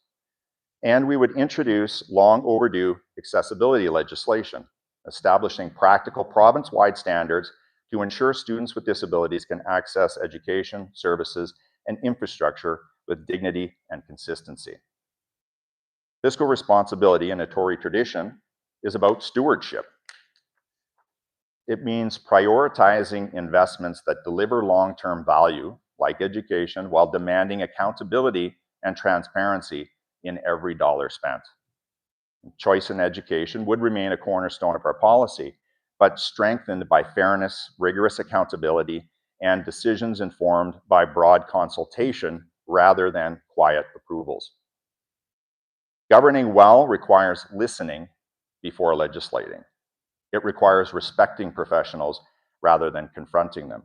And it requires earning cooperation through integrity, not imposing compliance through force. Albertans want competence and professionalism. The Tory party stands ready to rebuild that trust with educators, parents, students, and communities at the table, and to restore credibility, integrity, and excellence to Alberta's classrooms, because our children deserve nothing less. Thank you.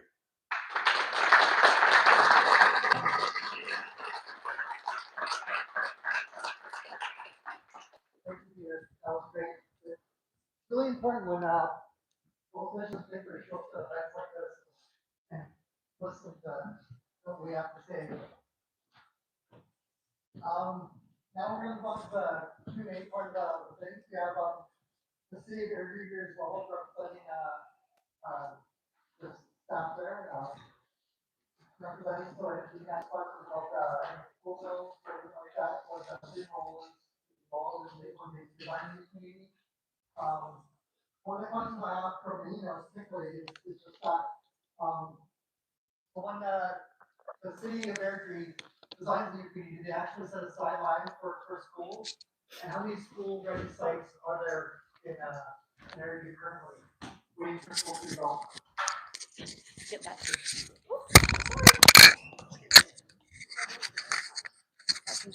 Whoever's answering. So whoever's going to ask the question, just speak into one, and then whoever's going to answer. Are you managing mics for people? Sorry.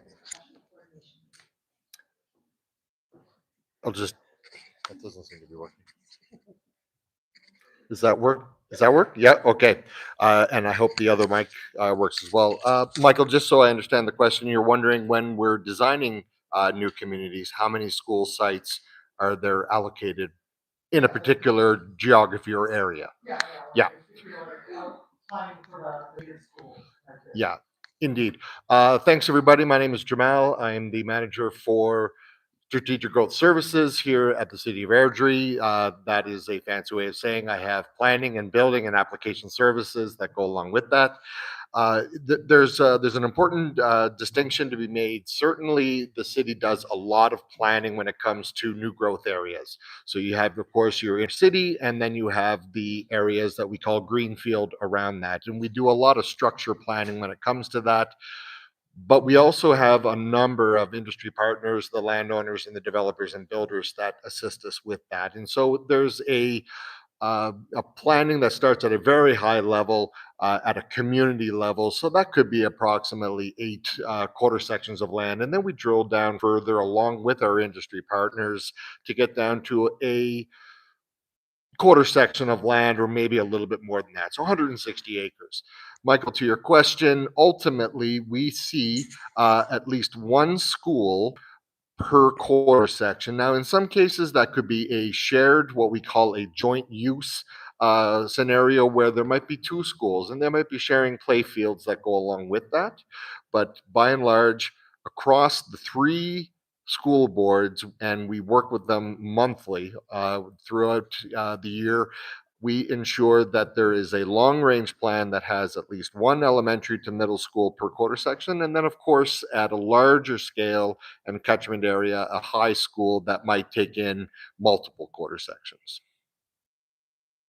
Thank you for that. Okay, now this next question, probably more geared towards the MLAs, but I'll open it up to everybody since both MLAs on here. I don't think it's fair to not just target Peter here. So historically, other governments have been able to legislate strategic back work without invoking and notwithstanding laws. Even those laws could later be challenged in court. Why was it necessary this time to preemptively suspend our rights to let the courts do their job? So this actually did come out. There was a couple of MLAs who, good on them.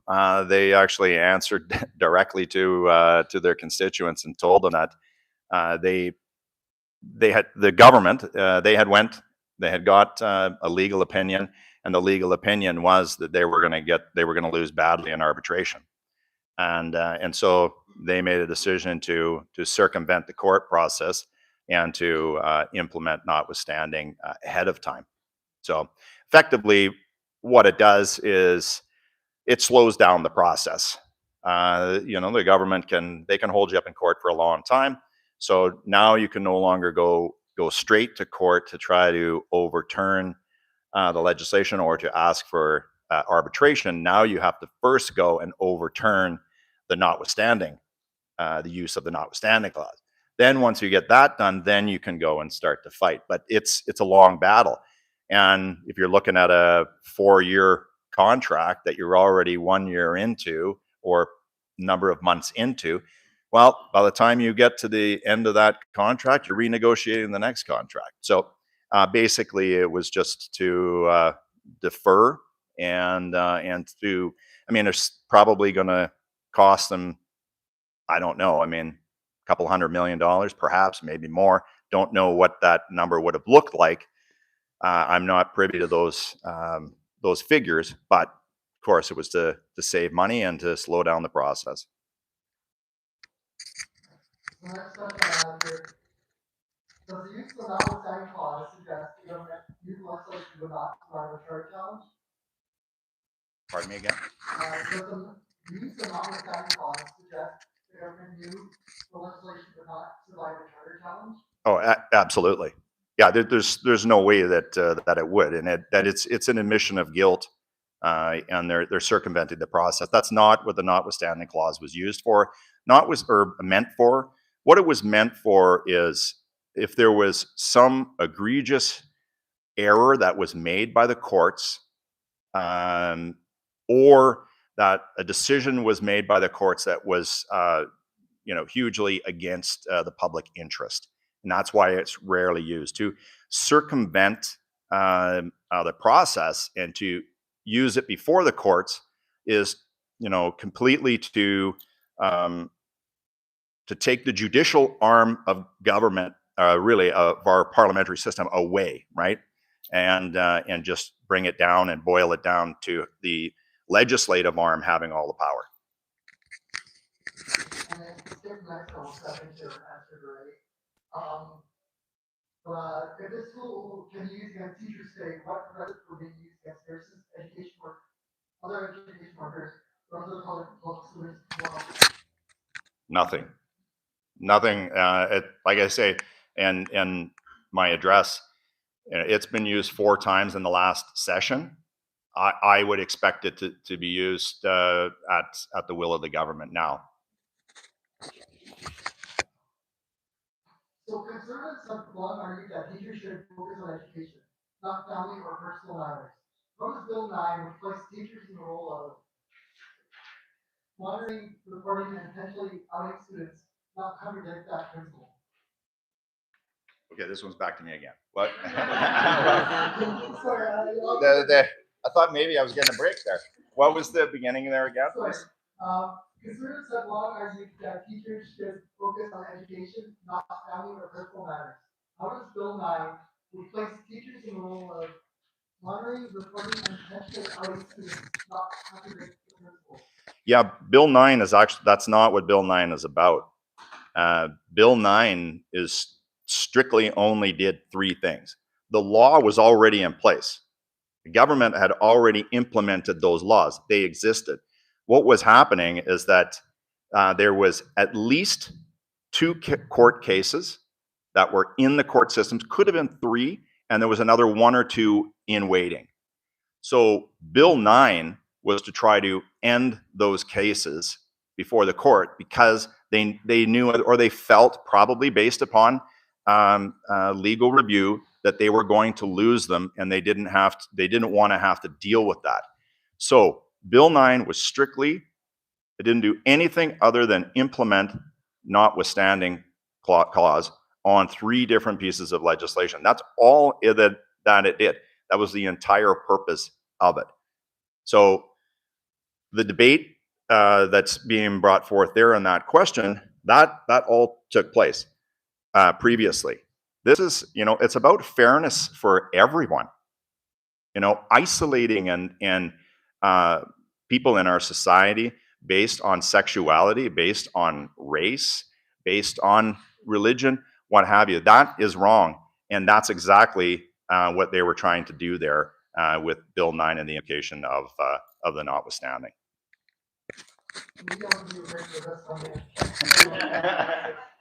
What training, legal protection, or mental health support is being provided to teachers who are now required to navigate these high-risk solutions? Essentially none. Teachers have I talked earlier about moral distress, and when you look at the impact of the legislation that requires teachers to report a student who chooses to use different pronouns or is using something other than their birth name, etc., essentially outing a student to their family, that creates a textbook case of moral distress. Knowing what the right thing to do is, but being required to do something that is exactly the opposite. And there are no formal programs available for teachers to support them through the mental anguish that situation produces. What happens is teachers initiate a sick leave, a medical leave, and they access whatever supports that are available through their employee family assistance program, if one exists, or they access the mental health supports through their own medical team. And teacher benefit plans, which was also another issue on the bargaining table, by the way, that were not updated. But teacher benefit plans have a small level of support for psychological services, but not enough to provide the ongoing support that they would need in order to deal with the psychological fallout of being required to fail a student in that manner. This next one, I'm going to just open up any one of the three government officials that are sitting on that thing. The panel, sorry. If student does not feel safe disclosing something at home, should teacher be legally compelled to override the student's judgment? Who bears the responsibility if not occurs as a result? So the question inquires about essentially a moral or ethical judgment on the case. And I mean, from a personal perspective, should a teacher be required? No, I don't believe a teacher should be. Just before you go on to the next question, there was a few more comments here that were missed previously, and we wanted to fill in some of the gaps. Thank you, Peter. Unfortunately, I was a little nervous up there, or a lot nervous, very much so nervous. But I failed to address many other things I noticed as a student. So we don't have a lot of space. For example, prep periods, say when they aren't teaching a class and they use that time to mark. Teachers sometimes have to give up their classrooms for other classes to resume. And we are at St. Martin de Porres, in the presentation Jeremy had for us, we have 85%. We're utilizing 85% of the space. Now, if we look at Crocs and Burt, I have friends there who attend those schools. They are having classrooms sometimes in hallways. No good. And again, the lack of space. Our gym is usually split between periods. So there's a gym and then there's a divider that splits the gym in half. And there's two classes happening simultaneously. We don't have the full gym space. And speaking about sports, I often scorekeep a lot for my school. I volunteer my time there. And games end late, usually at 9:30. And sometimes these games are held outside the city. Our school play has been canceled because there's not enough teacher volunteers to facilitate that. We have no band concerts because we don't have space. Our school band is separated into 4 different times by grade 11s, 12s, and 10s. 10s are given 2 because there's so many grade 10s in band. So we have no band concerts. Student success my school is fortunate to have more classrooms available to us because we have less kids. But schools like Crocs and Burt are seeing an average of 40 students per class. And my friends say that it's difficult for them to ask for help or any assistance in learning that you're encountering.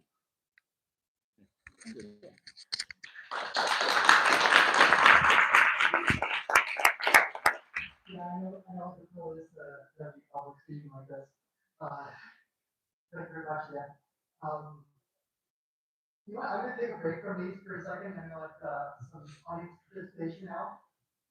Does anybody have a question they want to ask?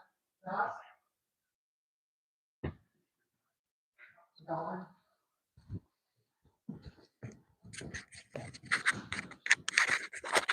I speak into the mic or the mic? Oh my gosh, there's like so many cameras. I can't. So I wrote my question down so I wouldn't mess it up. My question is for RVS trustee, sorry, Jeremy Klug. You mentioned that once a new school is approved, it typically takes 3 to 4 years to be built. Could you explain what factors contribute to that timeline, and what are some supports that could be put in place for students and families dealing with overcrowding during that waiting period? Sure, thank you. There are various things that can affect the actual process. In the early stages, things like the site being ready. Sites have to be at a certain level of readiness for us to be able to even submit them for approvals.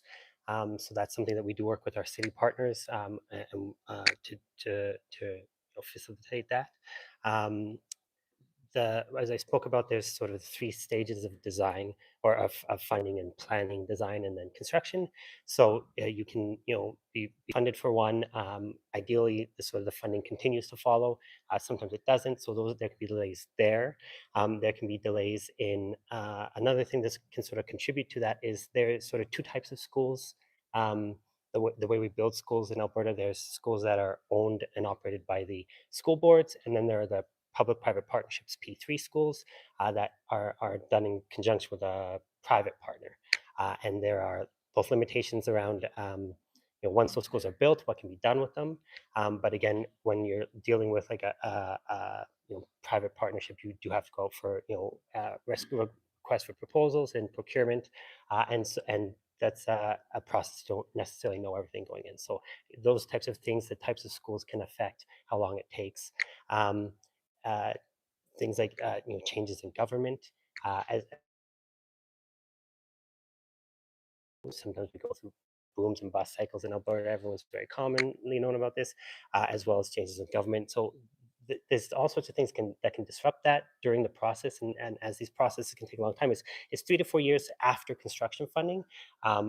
Oftentimes it's 2 to 3 years of that design and planning phases as well. So any disruptions along there, any changes, again, can delay those things. And then you can even come to situations where you get to building, and there's different questions around the actual construction and that kind of thing. So I mean, there's lots of factors that can come into place. It's not a simple process. It can be quite complex. I think one of the things that could help address it is more of a stable, and this is something that school boards advocate for collectively, is stable and sustainable and predictable funding for capital projects. So instead of it being very open as to we don't know when or what, if there was a something based on numbers and looking at population class sizes, so that that funding was stable, we knew ahead of time and you could trust on it, would be something that could help do that. Going to the second part of your question there, what sort of things can mitigate it in the meantime? Again, portables are a big part of that. Is something that can be done. Recently, we did do what was called the Balancing Airdrie Spaces in Airdrie, which was where we looked at reconfiguring our grades and that kind of thing. So there's things we can do with that, moving people around, that kind of thing. You can sort of take all the steps that you can. You eventually get to that point where it's just a numbers game, and finding the space really comes down to doing everything we can to get those approvals as early as possible, and then getting through that process as quickly as possible, and working with our partners in government to get there.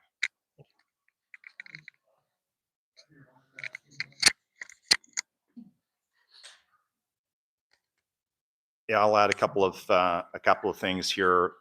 One would be on the complexity of the school. So if you're building an elementary school, if you're versus a high school, you could be 4.5 for a complex high school. But with planning and design, you should be fall within that bracket. 3 years is about the minimum, and that would be for a simple elementary school. I would say that land preparedness was one thing that we found to be one of the biggest hurdles. When I as Minister of Infrastructure, one of the things that we had to do is create some rules to make sure that we were not proceeding too early. there's some huge issues that have occurred, and actually a couple of them are still occurring across the province actually right now, where, for instance, the land ownership had not been transferred to the municipality. So we started building, not we, this was before my time, but it's still going on. But the land ownership, the title had not been moved over to the municipality and put into reserve. So we begin with a memorandum of understanding in place that that this will all take place, and that the municipality would help work through as far as making sure utilities were there, because utilities weren't in place, roadways weren't in place. Then what happens? We built the school, and none of the services were there, and the roads were not there, and the title had not been changed. So skipping ahead, trying to be fast, that ends up costing you in the end, costing students, costing Albertans money. So you got to make sure that you're prepared.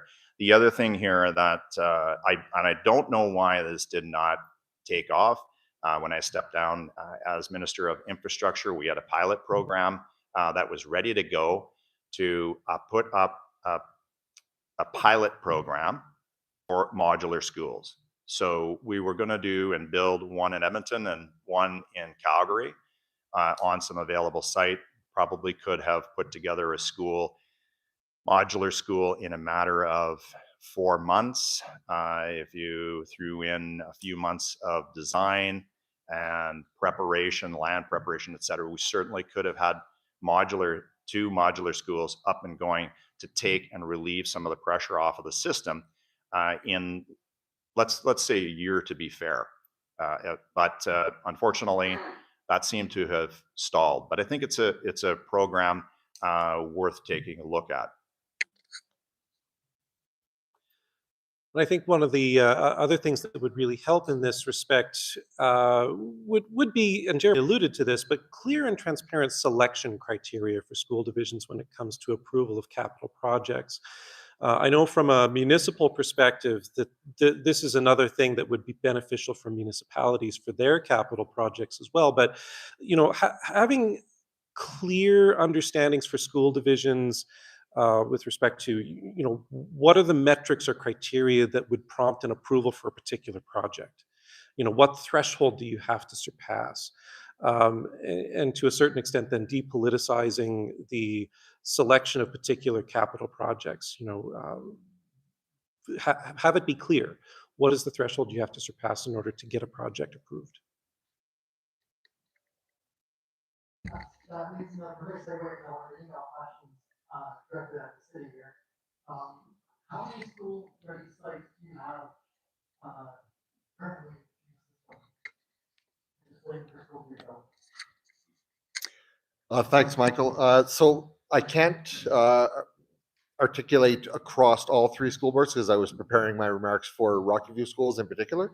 From a school-ready standpoint, and I do have some notes on this. So Jeremy has eloquently indicated that there is a series of processes, and I'll even mention one more. There's a pre-planning.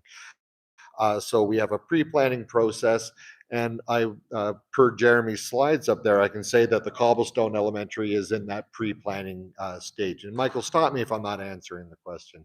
And then in terms of the planning stage, and again, Jeremy had it up there, the Lanark Elementary School. So it's undergoing the site readiness, as we've heard up here. Is the land actually ready? Are land transfers ready? And we can get funding for that, and RVS has the funding for that at this point. Then we move into the design side of things, and again, a different funding source. We have the South Winds High School, Bayside Elementary, and Bayview K-9 in that process. And then ultimately into the construction. And so to your question, shovel ready, are we into that groundbreaking and actual construction? South Winds Song K-9, and then of course the Nose Creek Elementary and École Edouard portables as well. And I know you have questions on portables, so let me know if that's a good segue. That is a good segue. So over your current school communities are seeing longer and longer delays in approval of classrooms, as seen by the presentation earlier. even though these are. Can you explain why the process for approving and installing portables has become slower? What specific bottlenecks exist? What government is doing to fix them? So students aren't stuck in overcrowded classrooms. I segued myself, right? That's kind of how that worked there. And great question. So I guess from a governmental standpoint, we're not seeing that same slowdown, but I want to pivot for a minute to say one of the improvements that we made back in, I think it was mid-COVID. One of the things that we were seeing was the provincial government, I think as Jeremy pointed out, provide the school boards with how many portables they're going to be allocated in a given year, usually around February or March. Now, sometimes that can be a little bit delayed, and there's sometimes things we can't control from that perspective.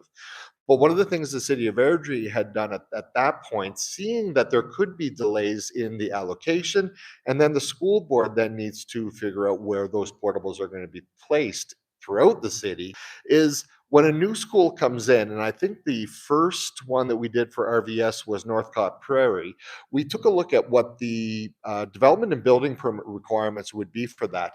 But we went a step further and created a checklist for portables and sort of did a shadow approval of what those portables would be if they were placed on Northcott Prairie. And I think in that case, we looked at maybe 4 to 6, identified a kind of a shadow area for that, and sort of moved a mock approval of that forward so that at a point in time when portables would be put, let's say on Northcott Prairie, we already know where they're going to be. We know the impacts to the traffic. We know impacts to parking.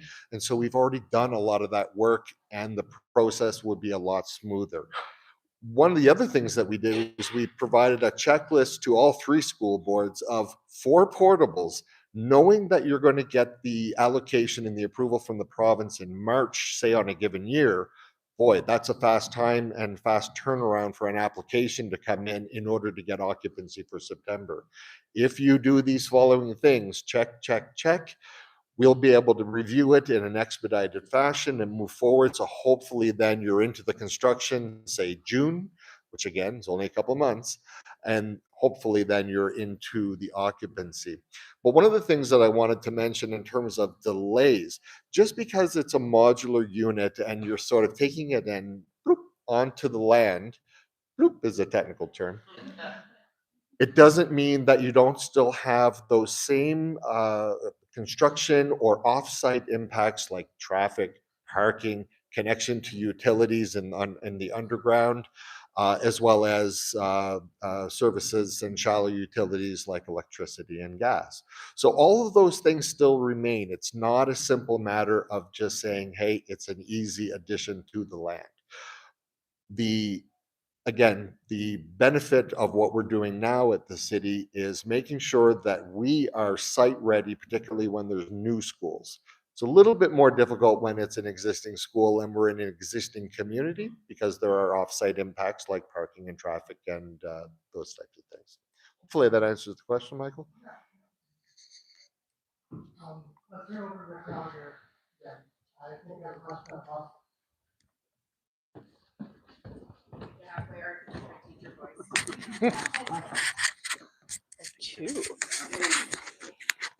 As we were sitting here, we were recognizing our focus has been on new development for schools, and Airdrie is very much in need. However, I work at Birchurch High School that was built in 1983. We have one regular sized gym that houses 5 to 6 gym classes every period. And we have science labs that are original to the building. So as we discuss the need for new builds, we also need to address the retrofitting of our aging infrastructure to meet the needs of 21st century learning. How are we also going to keep this in the forefront of our community needs?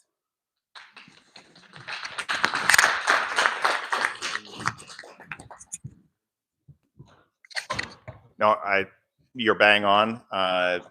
In the government's $8.6 billion capital plan, there was to build 30 schools per year. but there are modernizations that are included in that plan. But you're absolutely right. There is an issue in the province because our health facilities and the average age of our health facilities, average age of our schools are about the same. They're in that 48, 49 years. Yes. So this requires significant attention. And, being infrastructure minister, you see firsthand how issues can arise, especially when it comes to that. I use that budget line comment in my address. What happens with governments is they like to go to that capital renewal and maintenance line to make a budget, and they reduce it. And year after year after year, governments are going to that, and they're cutting maintenance in schools that are aging. And what ends up happening is you end up eventually having catastrophic failures. And then you got a real problem on your hands. Now it's going to cost you far more than it would have if you'd have just kept, or at least even maintaining, the level of maintenance funding that you had previously. So this is going to catch up to us eventually. No, you're right. It's a valid point.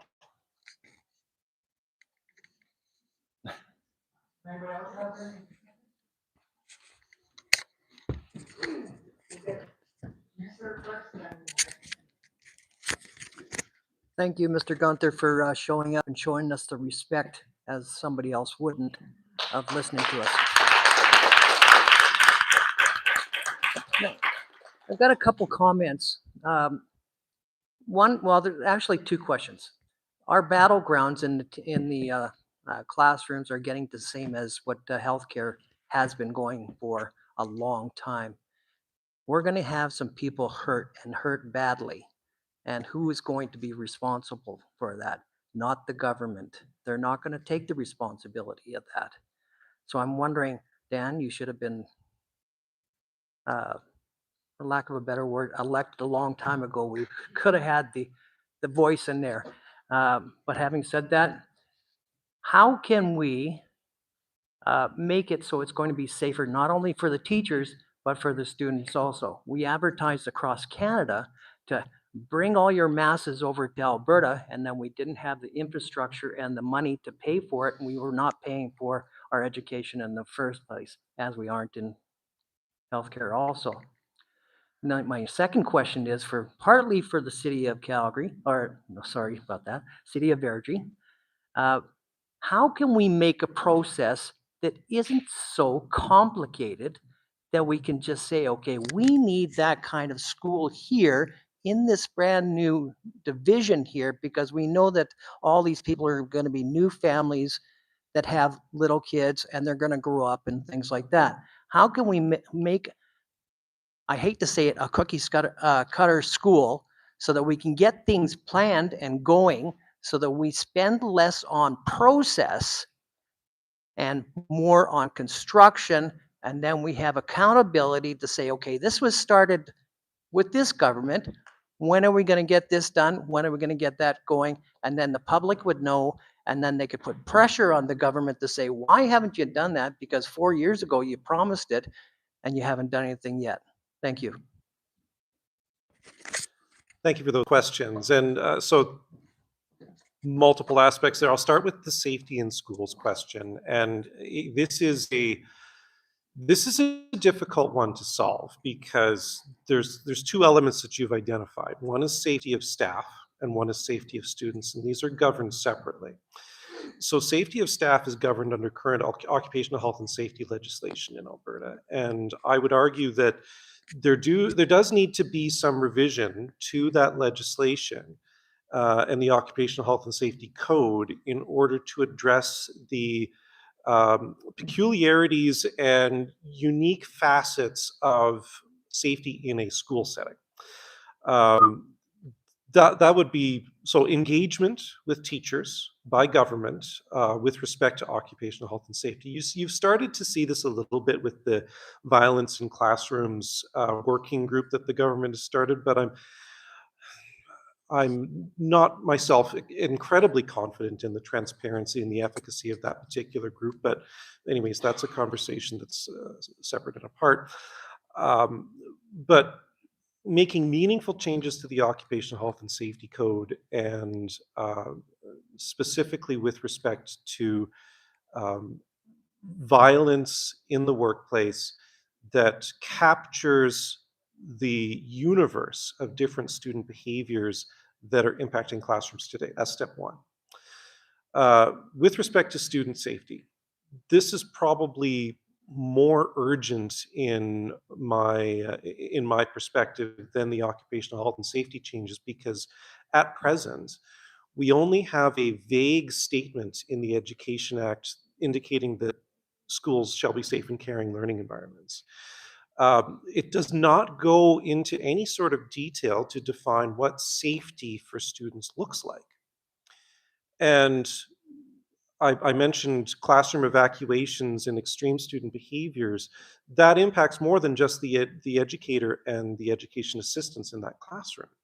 It impacts the students as well. And at present, we don't have any kind of safeguards, rubrics, or other processes that would serve to manage or mitigate or put some kind of a safety threshold on those situations.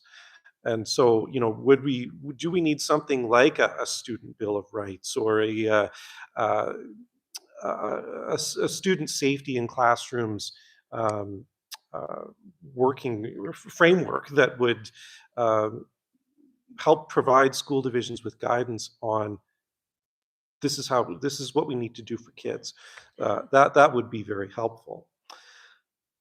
Your second question with respect to expediting the construction process by doing things like templating buildings. I don't have as much knowledge in that area, but I can already say that the government does already utilize kind of a construction template or a previous design used in a school in some other jurisdiction when they're looking at a site. Now, you have to modify the construction based on the characteristics of each particular site. So the templating can only get you so far before you have to modify the design based on specific characteristics to that unique site.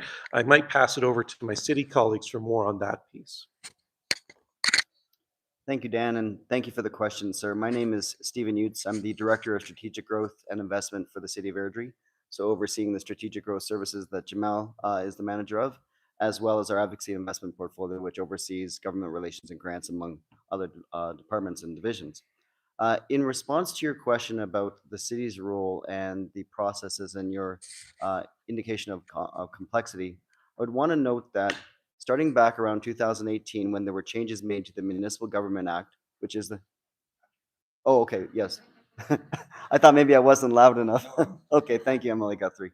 There were changes made to the Municipal Government Act mandating that municipalities get into agreements with their school boards about how they would work together, how they would allocate sites, and how they would process those things through. And I'm very pleased to say that the City of Airdrie and its 3 respective school boards did do those meetings, had already been sort of starting those meetings even prior to that mandate, and then got their agreement done by December 4th, 2019, signing it in a public and council chambers. That was an important thing and put us ahead of the curve amongst many municipalities for doing that. And one of the things it does is it ensures that when we have neighborhood plan applications come in for new communities, that we have sat down with the school boards and decided in advance who is going to be getting what school, how large it is, its location within that, etc. So all of that is decided. Again, for clarity, the city is not the owner of land, but we are a regulator of land, and we do it in partnership with all of our school divisions. So they can then, with good faith, identify to the province what their capital priorities are and be able to put those out accordingly, knowing that they're going to have sites that are going to be ready in time. The city also has a role in validating what MLA Guthrie talked about before in terms of site preparedness. So they know that when they're putting their capital priorities forward, that we're saying, yes, that can be done. One of the other things that we've done as part of that agreement too is we've made it so that when, and Emily Guthrie talked about this, the land is taken from the developer as part of subdivision of those communities, that we have actually got it so that it goes into municipal hands right away. And then as soon as there's a school site announced for that, we pass the portion that would be for the school site over to the local school board, in what is known as municipal school reserves, so they get their piece in that right away. So all of those big picture processes, I would say, are pretty well taken care of here. Jamal talked a little bit about what we do in terms of taking on site applications and portable applications. We have pre-application processes with our school boards and with the provincial representatives on that. He and I were involved in some meetings just last week, even with respect to that with the government of Alberta about things that they're going to be doing, including the Southwest High School. So we do those things pretty robustly. We do not, just for clarity though, have any control over the type of school that they want to put there, the size, the orientation, etc. We take that in as it comes in, and then as Jamal mentioned, we manage the impacts. We have, and Jamal talked about this, very robust pre-application processes for things that are needed urgently, including the portables that come onto school sites. And as Jamal has indicated, we have a very, very high success rate that when that information is provided in full in the time that we've worked out with those school boards because of that reserve agreement that I talked about and our means of handling it through something called the Land Allocation Committee, that we get those done on time. So I really do think that we're ahead of the curve here. And that's part of how we've been able to do it, by working with the school boards and with municipal partners under the frame of the legislation that was required in the past. MLA Guthrie. First off, I do want to say that I've been very fortunate as MLA for Airdrie and Cochrane, because I got two really good municipalities to deal with there. They're both excellent. Never a problem. When I was talking about site preparedness, that's not an issue in this constituency. It is in others where now there's actually a checklist. We do have somebody from infrastructure that goes to the sites to do verification, but unbelievably that wasn't happening. So a site, you just take the word for the municipality and you would go there to start construction, and it would be a swamp or it would be treed. I mean, it was quite wild, but we've tightened that up, or they have. I'm no longer there. I keep saying we, but as from a school design perspective, on like your smaller schools, the elementary schools, the less complex schools, there are three main designs. And that's one of the reasons why we've got it down to 3 to 4 years with planning, design, and construction. When it comes to the high schools, there are components that would, you can mix and match, but they're very unique. The requirements there change for each high school. So because of that, there is some unique design built in there. But that preparedness is probably number one. Now, to your first point there on safety in schools, I have been talking with so many teachers over these last several months here, and as well 6.5 years too as MLA. Classroom complexity is the number one thing that I hear about, and what you were talking about today, Dan, about the injuries. I mean, those are much bigger than the ones I was hearing about, like the day-to-day, the biting and the hair pulling and all of that that's going on. But you're right. I mean, somebody can and will get hurt through this process. And I don't have the answer, but Dan talked about it before, and that's having legitimate consultation. Consultation that's not politicized to make sure that you have a specific outcome, but consultation where you're willing to hear the result. Now, I will say, if I were to ask teachers, what they think, if they're alone and they feel that they're in a safe place, they will tell me a different story than if the administration is in the room. So there also needs to be some of that type of discussion where, the boss isn't around, and where we can get that free flow of information back and forth, so we get really down to the roots and the solutions. I don't have those, but I think, though, to Dan's point, you need to bring the people together that do and figure it out.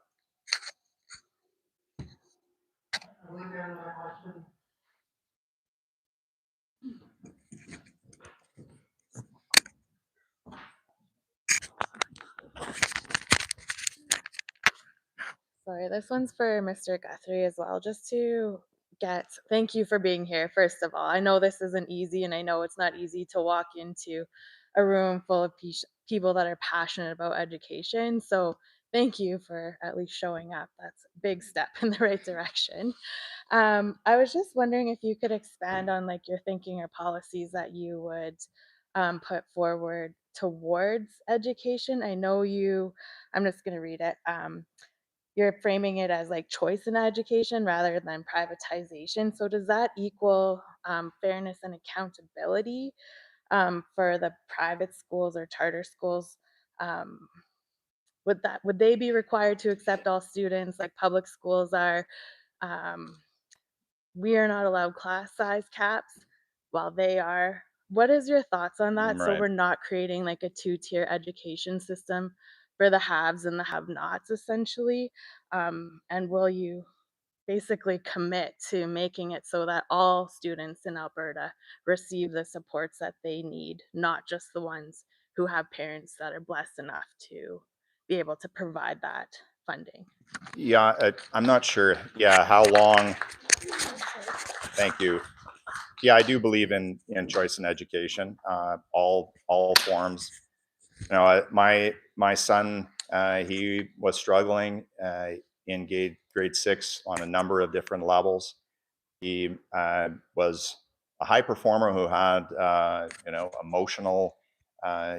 His brain and his emotions were not in the same place, and he was struggling. And it was him that came to us and he said, "Hey, I'd like to go to a different school." So he studied and he passed some tests and he got into an independent school, and he just took off. I mean, he had to pick up the bus at 20 after 6 in the morning, and he was coming home late, but he was a way happier kid, and he did awesome.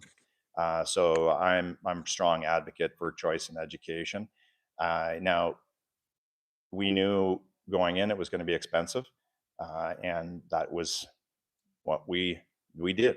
And I didn't think that the government should compensate us for that.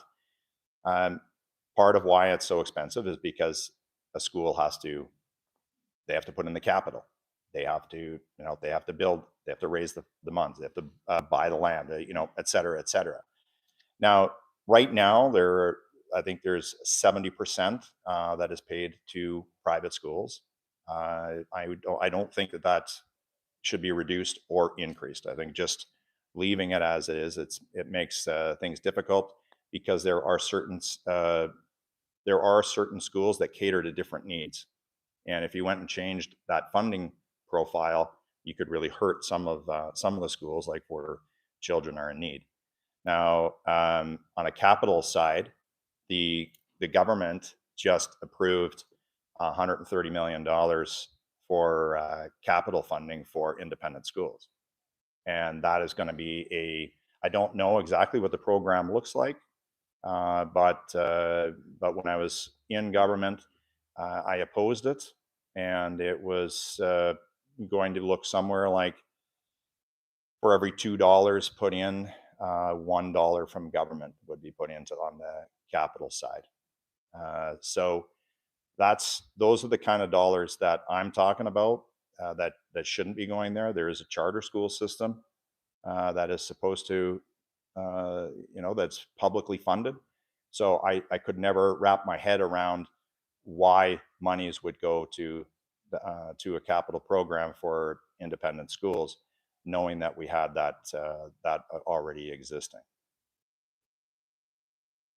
I know that not everybody likes that answer, but okay. I'm hearing that if parents, and correct me if I'm wrong, I'm sorry. Yeah. If you can afford it, you get these services. Lots of children do not have parents who can afford those special services, like your son. I've worked both private and public. Yep. Children have also attended private and public, and I know what a privilege it was to be able to have my children in those situations. So what are we doing for the kids who are not blessed enough to have those circumstances where they have parents or grandparents or caregivers who can afford to pay for the extra services? How is your government, if you get in and get elected, how how are you going to make sure that all children receive not just Yeah, I don't know exactly where you're going. I mean, like it is like right now we do have a public school system. I think it is underfunded. I do feel that we need more resources. We need, as an example, my daughter, when she was little, she, I don't know why, but she spoke with like a New Jersey accent. Uh, but at that time we had speech pathologists in the school, and that speech pathologist, got rid of that. And I tell you, in relatively short order, like a matter of months. So, as far as, distinguish, like why would an independent school have that and a public school not have that? Like, I think that's problematic. I think we need to bring that back. We need those kind of resources in the school system. And I also feel strongly in this. I don't think I fully understood the magnitude of this until I think the outcomes of COVID from a psychological perspective and the pressures on children, but also like my daughter is getting her master's right now in counseling. And so I'm a lot more understanding and appreciative of the needs from a counseling perspective in the school system. And I don't think that those resources are there too, but yet they are probably plentiful in an independent system. So like I do agree that we should have those resources there, and that we should go and do our best and our utmost. It's not something that can happen overnight. As an example, bringing in new teachers. Well, we have retirements going on. We have people that are just, through attrition leaving. And then we have, new teachers that are lasting 3 to 5 years or 1 to 5 years. We need to make the conditions, improve the conditions so that they want to stay, that they want to be here. Those types of changes don't just happen overnight. But I really feel if you have a government that is an adversarial one that is not professional, one that doesn't respect you, why would you want to work for that institution? You should have a boss that you want to work for. Now the boss is the people of the province ultimately, but wherever, you never know where negotiations go. There are limitations always in a budget. You just don't have. You'd love to write the check for everything that you need. So there are limitations. But that said, let's at least be civil to each other and respect each other, and maintain confidentiality of the room, and be adults about it. And I think that if we have that, I think that we can come to some really good solutions.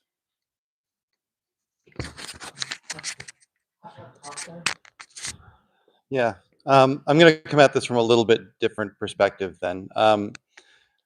I guess the bigger question when I've talked to people, and I've been talking to a lot of people about these issues for particularly the last few months, but one of the bigger picture pieces is that if we had a fully funded public education system, we wouldn't need these alternatives. And I get the complexity of all of that, and I also get the complexity of defunding these places that have become something that we need because we haven't had that in the public system. But every dollar that's diverted into, when we're funding a private school at 70%, that's 70% of the funding that a public school, who has the expertise and capacity and the people, the resources to make these alternatives available to everyone. It's now diverted to those that only have the dollars to make that happen. And I also understand, I've actually had in the last month conversations with those that run private schools and are in leadership positions in private schools. They talk about the fact that this alternative is there because others don't fulfill that need. But they're only not fulfilling the need because they don't have the dollars. And so we need a fully funded public system that's able to do that. So regardless of what is going to happen with the public system, and I understand, or the private system, and I understand there is a petition out there about defunding and all of those things with the private system. But at the bare minimum, the government needs to up what they're providing to the public system so that we can ease the reliance on that other system as well. I'll speak to the second part of what you just talked about too, Mr. Guthrie, about making it an attractive place to be. And I'm not targeting you with this one because you didn't make the decision with the notwithstanding clause and all the pieces. I'm currently in a leadership position in education. I think that's been made pretty clear publicly. I have 4 positions for second semester that I'm posting right now. I had one of them up for a month and I had 1 applicant. This is in a large Airdrie school where frequently I would have dozens of applications for any position that I put out. All 4 of them combined had less than 40 applicants. It is going to be very hard to prop up this system much longer. So I guess all of that said, going back to the question that I'm kind of responding to, Mr. Guthrie, can you at least talk about how your funding model would change for the public system to try and bring it at least to parity with what the private system is currently providing?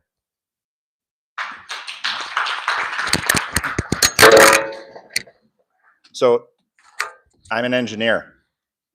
So I am about numbers. I still think I'm an emotional person, but I don't like to make my decisions based upon emotion. I try to use logic and reason and data and analysis, and I think that's what we should do. So I'm sitting here while you were speaking, and I went back to what Dan had talked about as far as what are the key objectives to improving the system. What are our key things? Number 1, reduce class sizes. Number 2, deal with classroom complexity. Number 3, modernize curriculum. Number 4, learning supports. And it went on, he had more. So I would say that if those are your 4 key objectives right there, class sizes, complexity, curriculum, and learning supports, I would say that I'm not going to go shotgun blast and deal with a whole bunch of stuff that I shouldn't be on day 1. What I should do is how do I improve the system now? And dealing with those things, that's where we should concentrate. Where you get into trouble is like what you have with the government right now. This government has a failure to plan, and they do shotgun approach. They're scattered all over the place. They do that with not just in education. They do that in energy. They do it in health. They do it in community and social services. They're shotgun.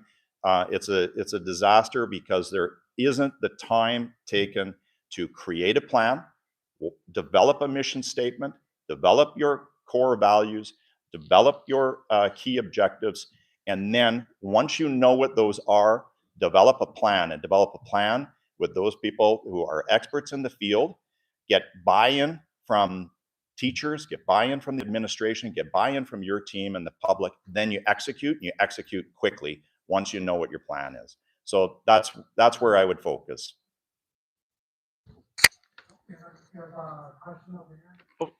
Michael, just before we go there, I think I want to spend a little bit more time on the staffing issue with respect to attraction and retention of candidates, because it's an important one.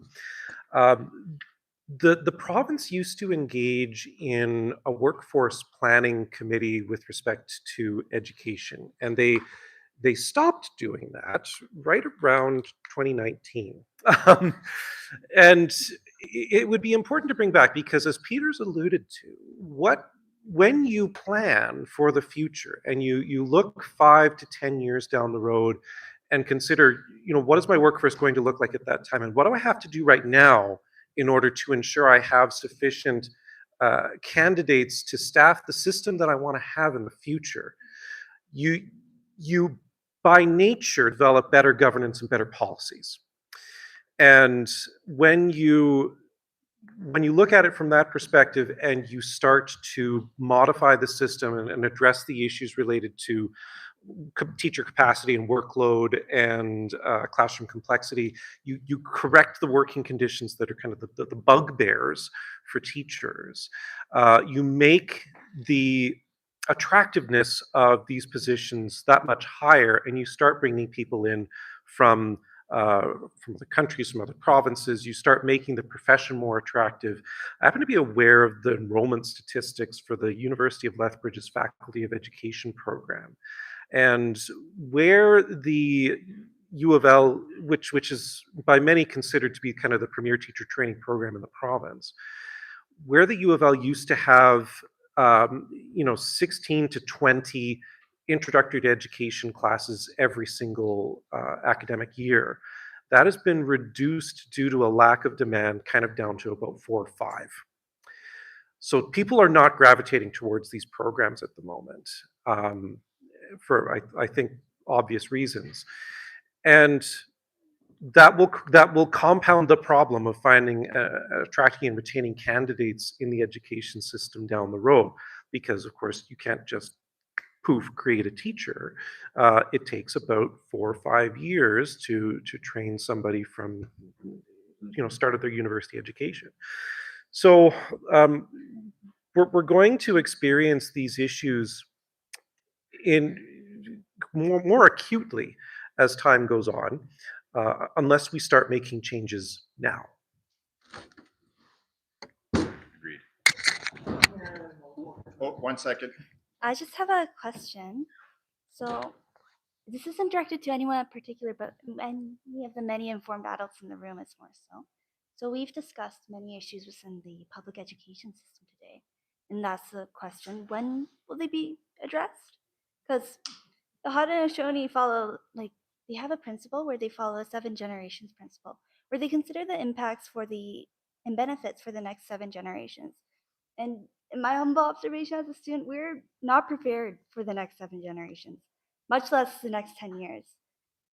I have emailed my MLA, Miss Pitt, and I have had email campaigns, and I've signed petitions before and had my parents sign petitions. And I understand that education is more than just schools. It's about learning and societal progress. So why isn't our premier focusing on bettering and supporting our education? Does she need help, and how can we help? Wise words.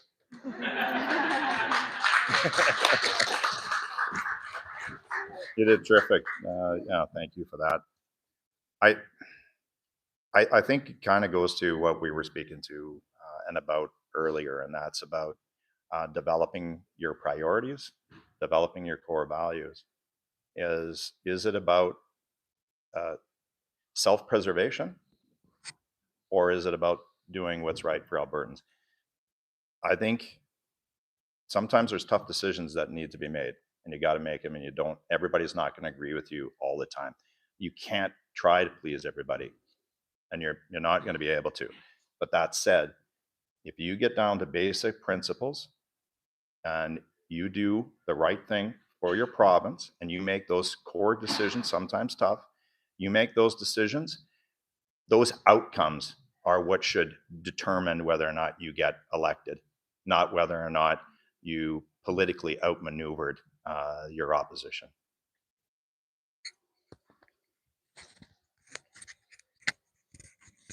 Hi, I'm a university student in Bachelor of Education program here in Calgary.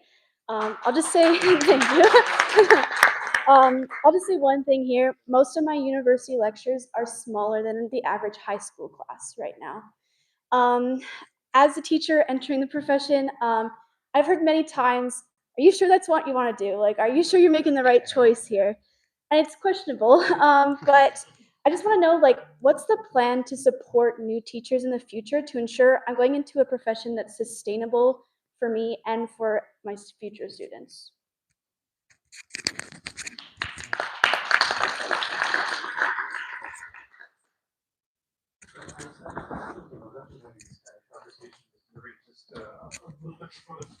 Session started here, but what I encourage new prospective teachers to do is make connections. Teaching is a as a people profession. And it's very important for our new teachers, if they're going to experience success and longevity in the profession, to connect with teacher mentors. So maintain those relationships with your practical instructors, with your university instructors, and have intentional conversations with those people about the strategies and toolkits that they have available to them to cope with the demands of the profession. And recognizing that there are all of those systemic factors that are influencing what is the life of a teacher right now. Those factors, to an extent, are always going to exist. And it's just a matter of what does government policy look like in terms of how those factors influence your regular day-to-day work. You have to have a set of strategies in order to cope with those demands, whatever they may be. And the way that you develop those strategies is through those interactions with your teacher colleagues. And so when you get into the profession, once you're out of your post-secondary program, access supports through your professional association. There are multiple development programs like Connecting You with Teacher Mentors, Beginning Teachers Conference, Beginning Teacher Networks, which provide support and resources, release time in order to develop and hone your craft. And when it's idealistic to kind of say, access those programs. But when you get into that first year of teaching, your second year of teaching, it is a whirlwind and you're feeling like you're drowning, even if you're the best prepared student that the province has ever seen. So I know it's difficult to say, I need to find time to do this, but you have to find time to access those programs from your professional association and look for recommendations for other programs and supports from your teacher colleagues in order to survive and have that longevity. It's the critical developmental time for a teacher those first 5 years. And if you don't do it, we see high exit rates for people who have been essentially isolated. So it's a frame, it's a lens through which you have to view your practice, and it's a really important one. We'll take one more question here. Two more questions. Do two more questions. We'll just start you first. So I just want to maybe offer some suggestions and maybe something to thought. I've been a teacher for 25 years. I'm a parent of 5. I have a child of age 20. I have a child who's trans. So the current government has impacted my family in pretty much every way it can. And I've been thinking a little bit, and I like to paraphrase because I don't remember things word for word, but Einstein said something along the lines of, if you keep doing the same thing in the same way and you expect a different result, why are you surprised? And I'm looking at the aggression study that's come out, and I'm comparing it to the study that came out in 2003. And I'm looking at the data, and it's the same. So when you guys have really good, well-researched information at your fingertips for so many years, and so this isn't just a UCP thing. Every government that has come up until this point, this is where our education system stands. This is not simply UCP. This is a failure in government systems. You make studies, you get great data, and then they don't use it. So we've seen this, and then we see panels. So why are we not using the data that we have to actually inform the decisions that are being made? And then my suggestion would be, and it would be a quick fix, and it's an inexpensive one. I think anyone who has a portfolio, regardless of whether you're in the main government or the shadow cabinet, you need to spend 5 days a month in the industry you represent. Because we're not hiring educators to run the system of education. We're not hiring engineers to run the oil and gas industry. We're hiring politicians. And it's okay if they don't know, because heaven forbid, do we all know anything? I'm always grateful for an opportunity to learn. So I think we need to be asking our elected officials, are you willing to learn? And are you willing to look at why we are where we're at and actually look at the data, because it's good. If they had put into effect maybe 20%, 25% of the things in the 2003 complexity study, we wouldn't be where we are now. Right? So I don't think this 4-year election cycle in egos is helping us. Every 4 years we get a new platform, a new idea, and things are thrown out. So I would really suggest and really hope that this government and I wish Angela was here to ask too, why we can't just leverage what we already have to start making the system better and not trying to constantly reinvent the wheel.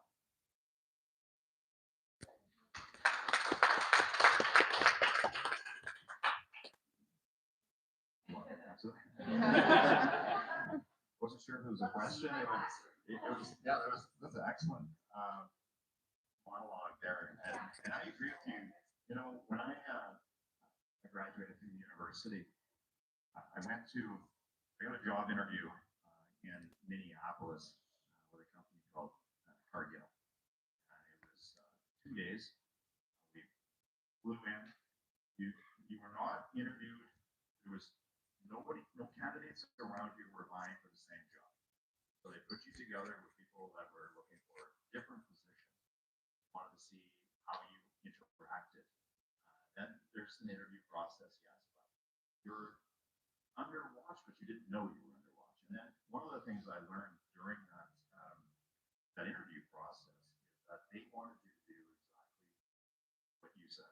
Go out and you have to spend time in everybody's job before you could move up. So, for instance, my first, they did offer me a job that I didn't end up taking it. I accepted another one, but they wanted me to have 1 month in each role, or 1 to 6 weeks, 1 month to 6 weeks role, and circulate through the system for a year before you could move on and start making decisions. Because how can you help a system without knowing exactly how the system works?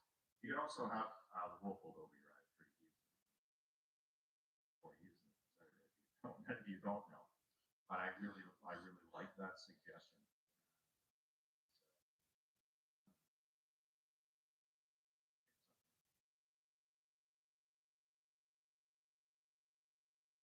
One last question, and we'll wrap things up. Thanks, guys, for being so patient. Hello, can you hear me?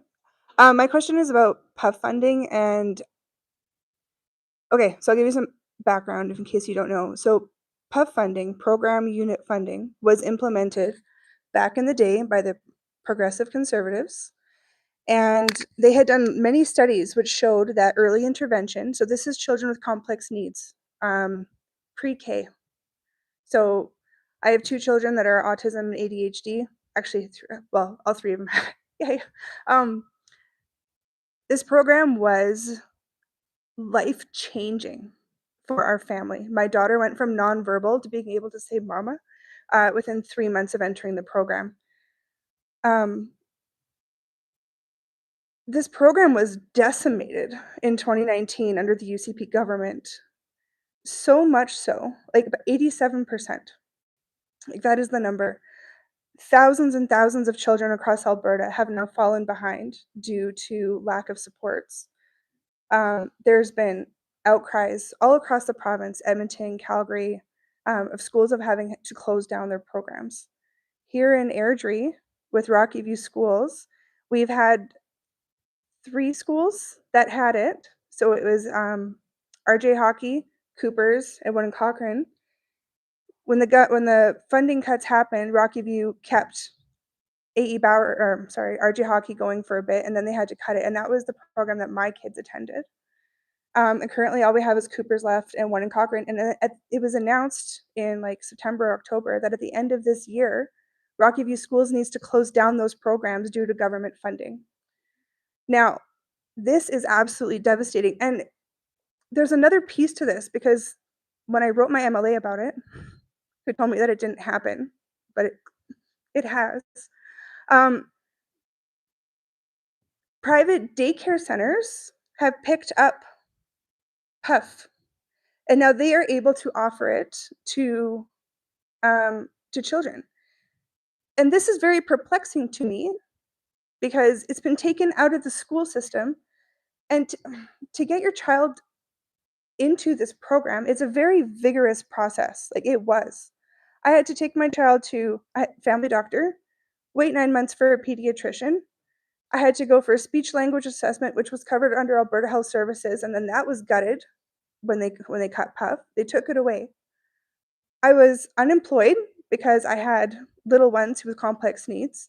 When I had gotten a quote for childcare, it was $3,000 a month. That would eat up everything that I made. So anyway, this is like a long, there's a lot going on here. And I am wondering if, how can we get this program unit funding back? Because it teaches children with complex needs how to regulate themselves, how to communicate, how to behave safely in a classroom. And the previous conservative government, like I said, did the math, did the science that spending money in early intervention saves them money long term. Like it always comes down to a math game, right? But it's also like an ethical game. So it blows my mind that the government cut this in 2019. And now, whoa, why are we seeing such an increase of complex classroom complexity? Oh, I don't know, because we're taking away all these resources